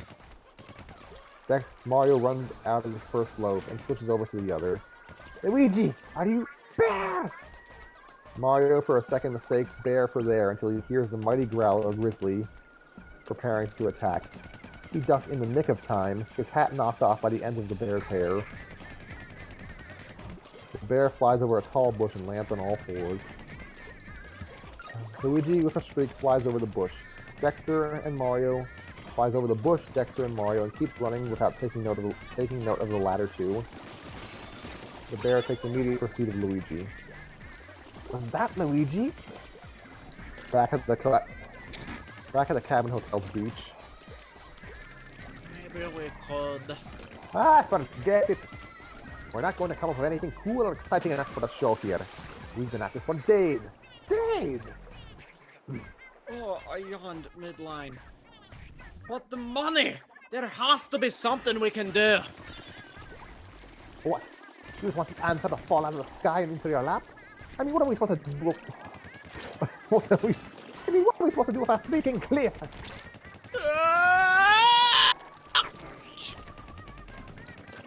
Sploosh. The Calibu turns around in time to see the sploosh. Whoa. Carrie in his fishing spot was snoring. Mario and Dexter reach the cliff's edge and peer into the water. Do you see him? Mario searches the water frantically for his brother. What? Hey, I got it! Carrie starts reeling in the line. Come on, baby. Big money! Big money! Pulls up the last of the line to see his hook attached to Luigi's trousers.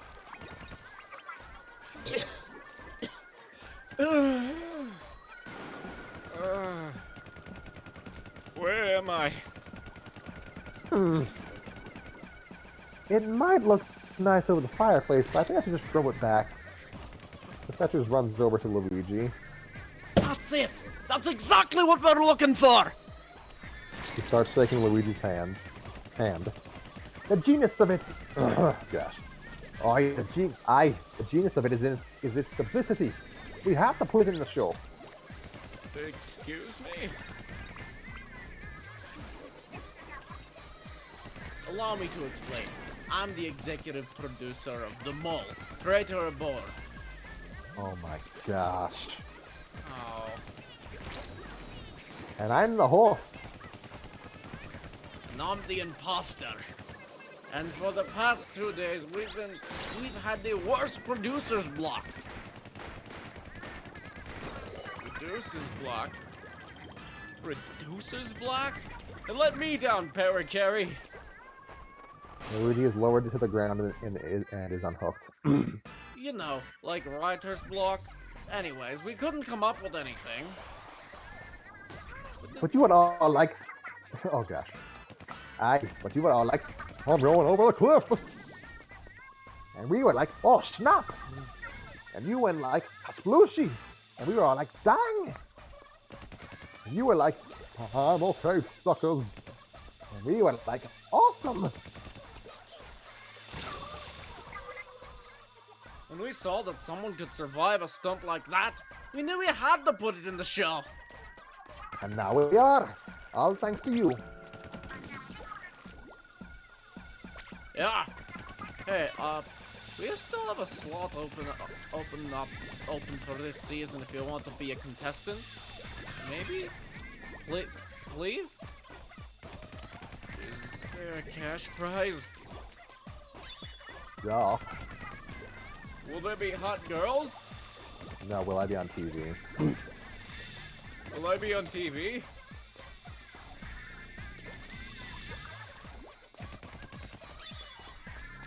Yes! Sorry, I am zoned out.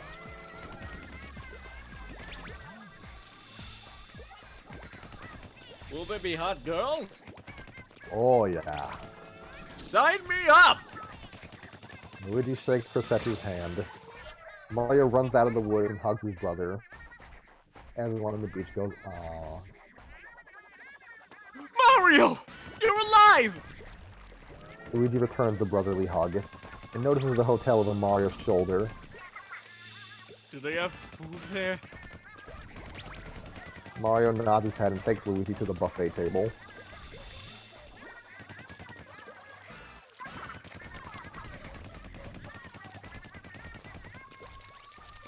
Hey Mario, I guess you were right all along. Mario gives Luigi a quizzical look, Camping sucks. and that is the end of the chapter. Alright, Thank so... God. Okay. I feel like I Alright, could have before- done better on the line reads, and I'll be honest, I zoned out and missed story details because No, I'm kind of like, my mind is kind of all over the place right now, like, I barely paid attention. No, I definitely think that the first half of my line reads were better than the second half. I really wished honestly, during the first, I really wish I made Luigi sound more, like, devilish and crazed and desperate, I guess. Yeah, it was a funny contrast, like, between the actual stuff that happened. I do like these two chapters a good deal. Right. Yeah. Yeah. Like, it's very much a once more of clarity situation. Yeah, no, it's a decent little Rashomon story. It's hard to critique something. It's not a very joke-heavy one. The joke is just the contrast between how Luigi perceives the situation and what was actually happening. But structurally, it's very competent, and there are parts of this, despite it being a bit, that do just work, that are just suspenseful, more so in the first half than the second. It's not, while it's not like probably the best example of this style of storytelling it's going for, it definitely understands the ingredients of a good, well, one, a good sort of suspenseful Lost in the Woods story, and two, just a decent Rashomon story.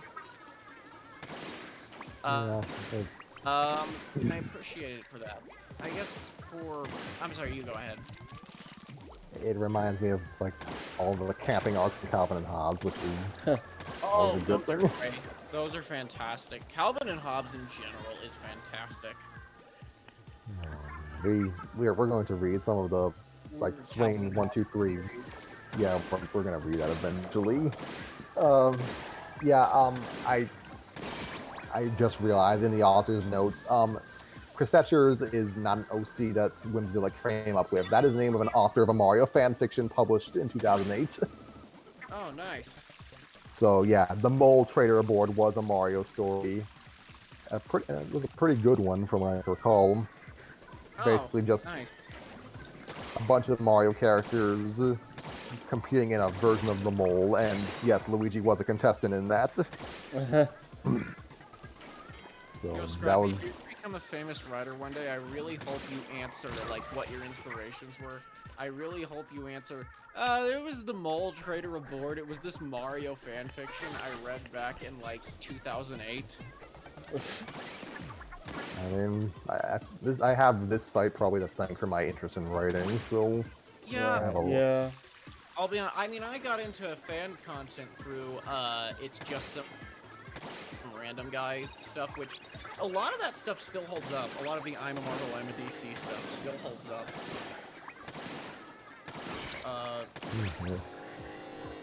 What? maybe we'll look into it. Oh, it's not a fic. Well, they're videos, but they're fan-made videos. I knew him. He's really smart. He's really smart. He's really charismatic and friendly. That's good. God, I'd have to watch some of those. They're really goddamn funny. Oh my god. So, yeah, I was affecting, well, you rather, I'm not sure who McCalliboo was. They might have been an OC, they might have been our author. Yeah, we were affecting Scottish accents for people who I don't think are Scottish. No, they were okay characters. I like their banter. They aren't particularly interesting, but they worked for this. I guess Yeah, that's this real life person wasn't particularly interesting, says Tanner. Yeah, no. Exactly. You know what? I mean, generally though, if you're listening to this, I hope that you have. I hope, Macaliboo, if you've done this, that you are a boom right now. What I'm saying is, I hope you've killed yourself. I'm kidding. I don't hope that. This is good.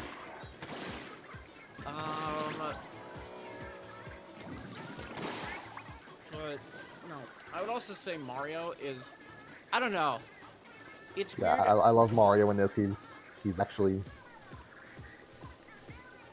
It's weird seeing him act like a human being.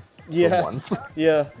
It's weird seeing that he has a thought process, and I do like that he's not. Because I'll be honest, Mario was the least entertaining part of this for me when he started, just because of. But I get why, but he is just the least interesting character.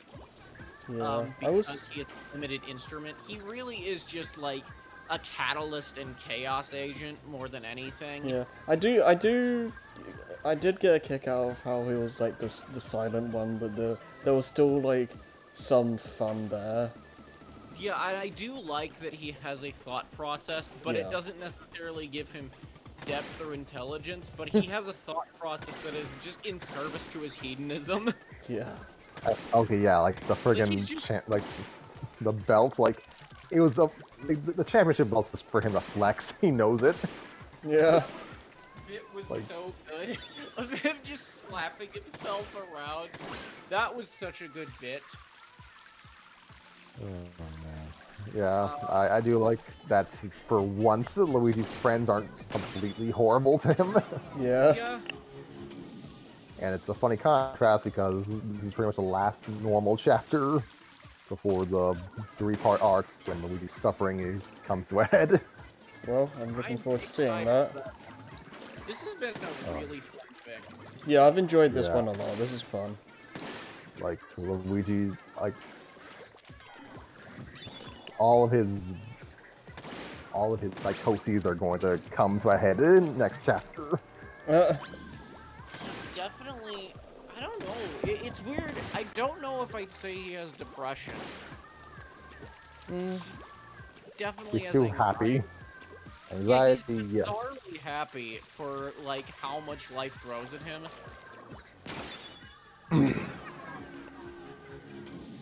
He tries, man. He tries. I can does, admire yeah. that. That's something that we should all aspire to. Yeah. Oh man. It's like anyone could be Mario, but being Luigi is the real challenge. Yeah, pretty much. Every day I wake up in the mirror and I hope I see Mario, and I just see Luigi. Actually, that alone is a good quote just out of context. Every day I look up in the mirror and I hope to see Mario standing behind me.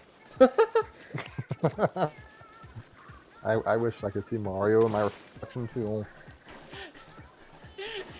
You see him there, he's got glowing red eyes. No, it's that horror movie trope where you open the mirror cabinet to get like your toothbrush, and then you close it and Mario is staring at you with glowing red eyes. Oh god, I don't think I want that. Oh,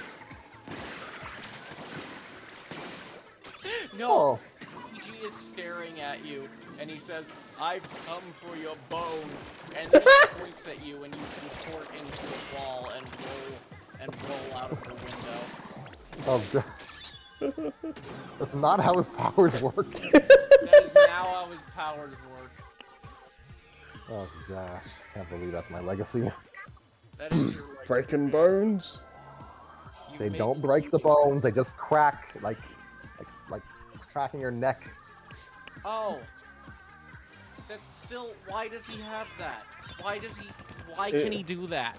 He's breaking. He'll be breaking bones in my heart. Oh no. Yeah. Look, I have like 4 more regular chapters of my story that need to be done before I'm 30 something. So I can explain I can down the line.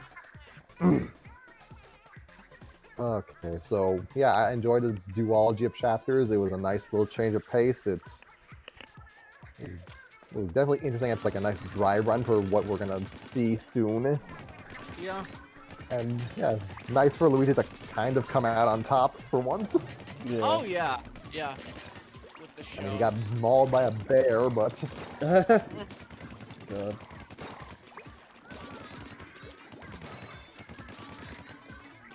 okay, so yeah, I think that's about all I have for the story right now. I guess I'll just quickly, so Harry can go to sleep, Yeah, just do like your explain what we'll wrap-up be doing in the things. near future. Yeah, explain the future. Yeah. Yeah, since we have only 5 chapters of the story left, we're just gonna hopefully gather soon and power through the rest. 2 sessions, hopefully. And once that is done, we don't know what we're going to do. Probably Duel of the Fates if we can get the people gathered. We And, also need to yeah, do your next chapter of your story. Yeah, I finished it, folks. It's done. Yeah. And it's the longest chapter of my story to date, so that's probably going to be a whole episode on its own. Yeah. I'm sorry in advance. Uh, So- you're working on a fix, but we're probably not gonna get to it. It's really goddamn stupid, and Hey, also that's, American appeal. The stupider the better. Okay. Based on what we have for an outline, I'm looking forward to writing it. I do want to be able to write it with you. We should be able to write it together and just like do a script fic together. I've just been busy.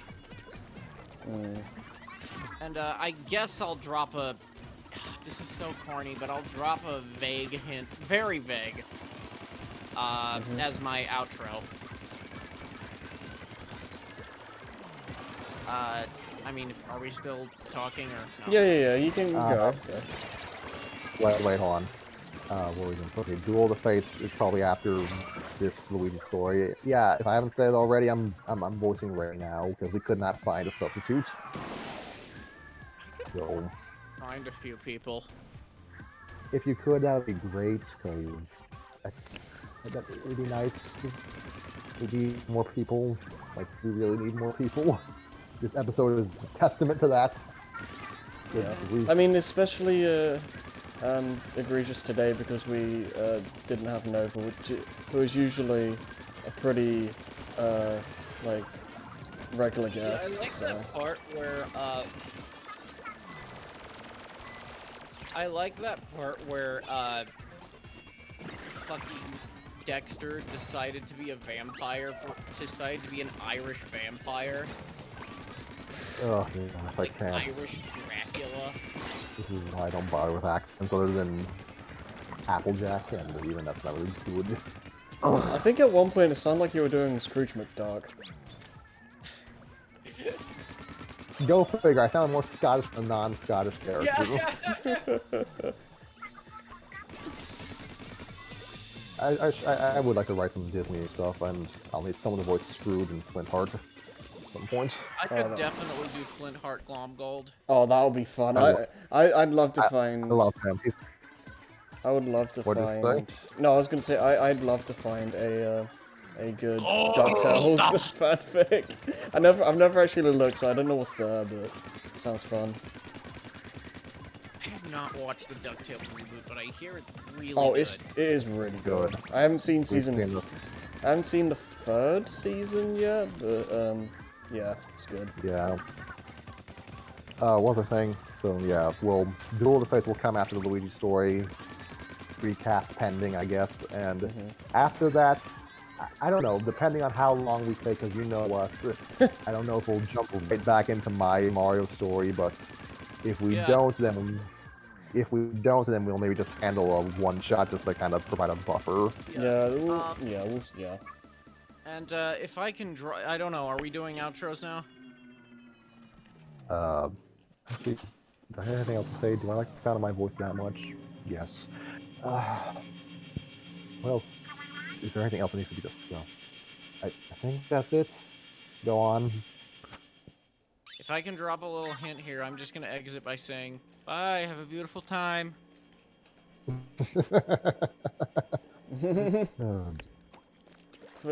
I guess for now, I'll just say that we definitely have options. We have, like, a backlog to get through, so... We got a backlog. We got Yeah. a backlog.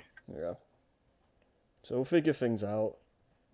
Yeah, maybe we'll read like one chapter of Total Drama Equestria before we go back to the Oh, Super Mario right! I show. forgot about that. Yeah, okay, I would not mind joining that one. yeah, cause, Please, was it, Gary. yeah, I think Gary has been, like, really, drilling that into my head, like, you need to Who read... is Gary? Like, a Twitch guy. Like, Gary. they've been, like, really So diving it into my head, like, read the story, please. So we probably should make that a priority. they Fairly write it? soon. I don't think so, but they just Thank you. they just want us to read it. I Like do we have get, a decent fix that I could pull up. by all means, we have a big pile. What was I gonna say? I forgot. Like we get so few like reader recommendations that they're precious to us. Yeah, and this We one do value your input. and this one is like a really long one. Like I skimmed through like some of the chapters, and they are long, so it's not gonna be Long. like that short Cinema Sins thing. Long and featuring like a lot of characters. Like Yeah. I don't think you, Tanner, you, me, and Nova can handle it on our own. All right.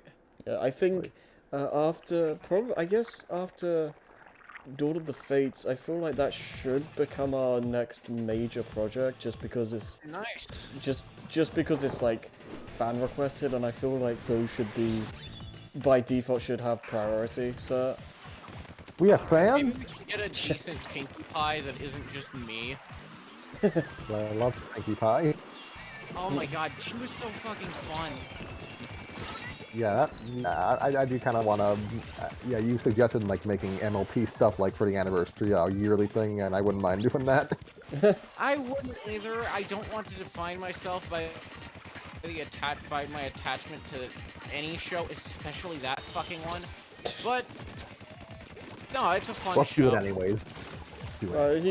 if you can find may good or may things, not- yeah. I don't know. Slash MLP. They're cool people. Sometimes. Most of them are just sad nowadays because they don't know what to do with the board.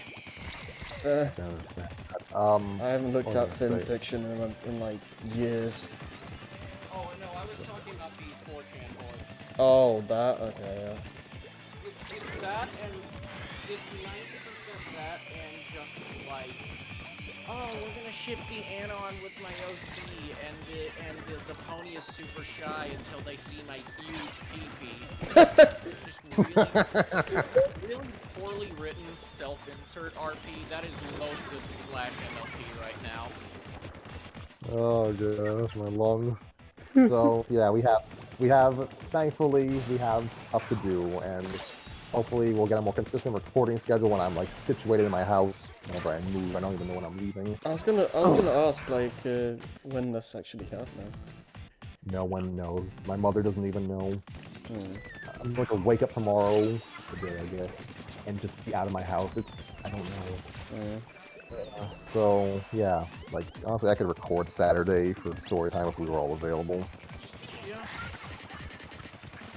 Like I ain't got nothing to do. I feel like, I don't know if I'm the Chris McLean of this podcast, or if you are. I'm more sadistic, but you're the one subjecting us to torture by inviting us here every week. Well, every week. Not every week. Yeah, like it's kind of, we've lost that trend a long time ago. The sad thing is, this is still the Steve's Brain side project with the most consistent schedule. Yeah. It's because it's fun to come back to. By the way, are you still recording? Because we should be done. I'm going until like we're done talking about this, really. Well, we've bounced from that topic long ago. I really feel like we should. I even did my stupid little outro that I want to kill myself for. Okay, well, I'll pause here, so... we'll continue this off screen, I guess, unless you guys pass out. I'm Scrappy Fan 92 from everyone at Story. And we hope to see you very soon. Well, Please wash your hands. you kind of cut out a bit there, but I got the gist of that. Oh, for Pete's sake. Alright. It's midnight. My mother's probably wondering why I'm still talking. There's no snacks in my house. I want ice cream and cake. This is the start of a horror novel narration. Oh, gosh. Okay, so before I send you back to your race car beds, do I have anything else to say? Anything else of value? Yeah, I'm free Saturday, I guess. Yeah. Hopefully Nova's feeling better, because we actually do need him for Peach. I do want to... Yeah, no, and I do want to write the AD fic. I haven't had time to just sit down and cook up ideas. Or I've gotten time a few times. I haven't written in a while. They say write every day, but I have been unable to motivate myself to do that. Did you want me to stop the recording, by the way? Yeah. You're still recording. Yes, Scrap! Okay, okay.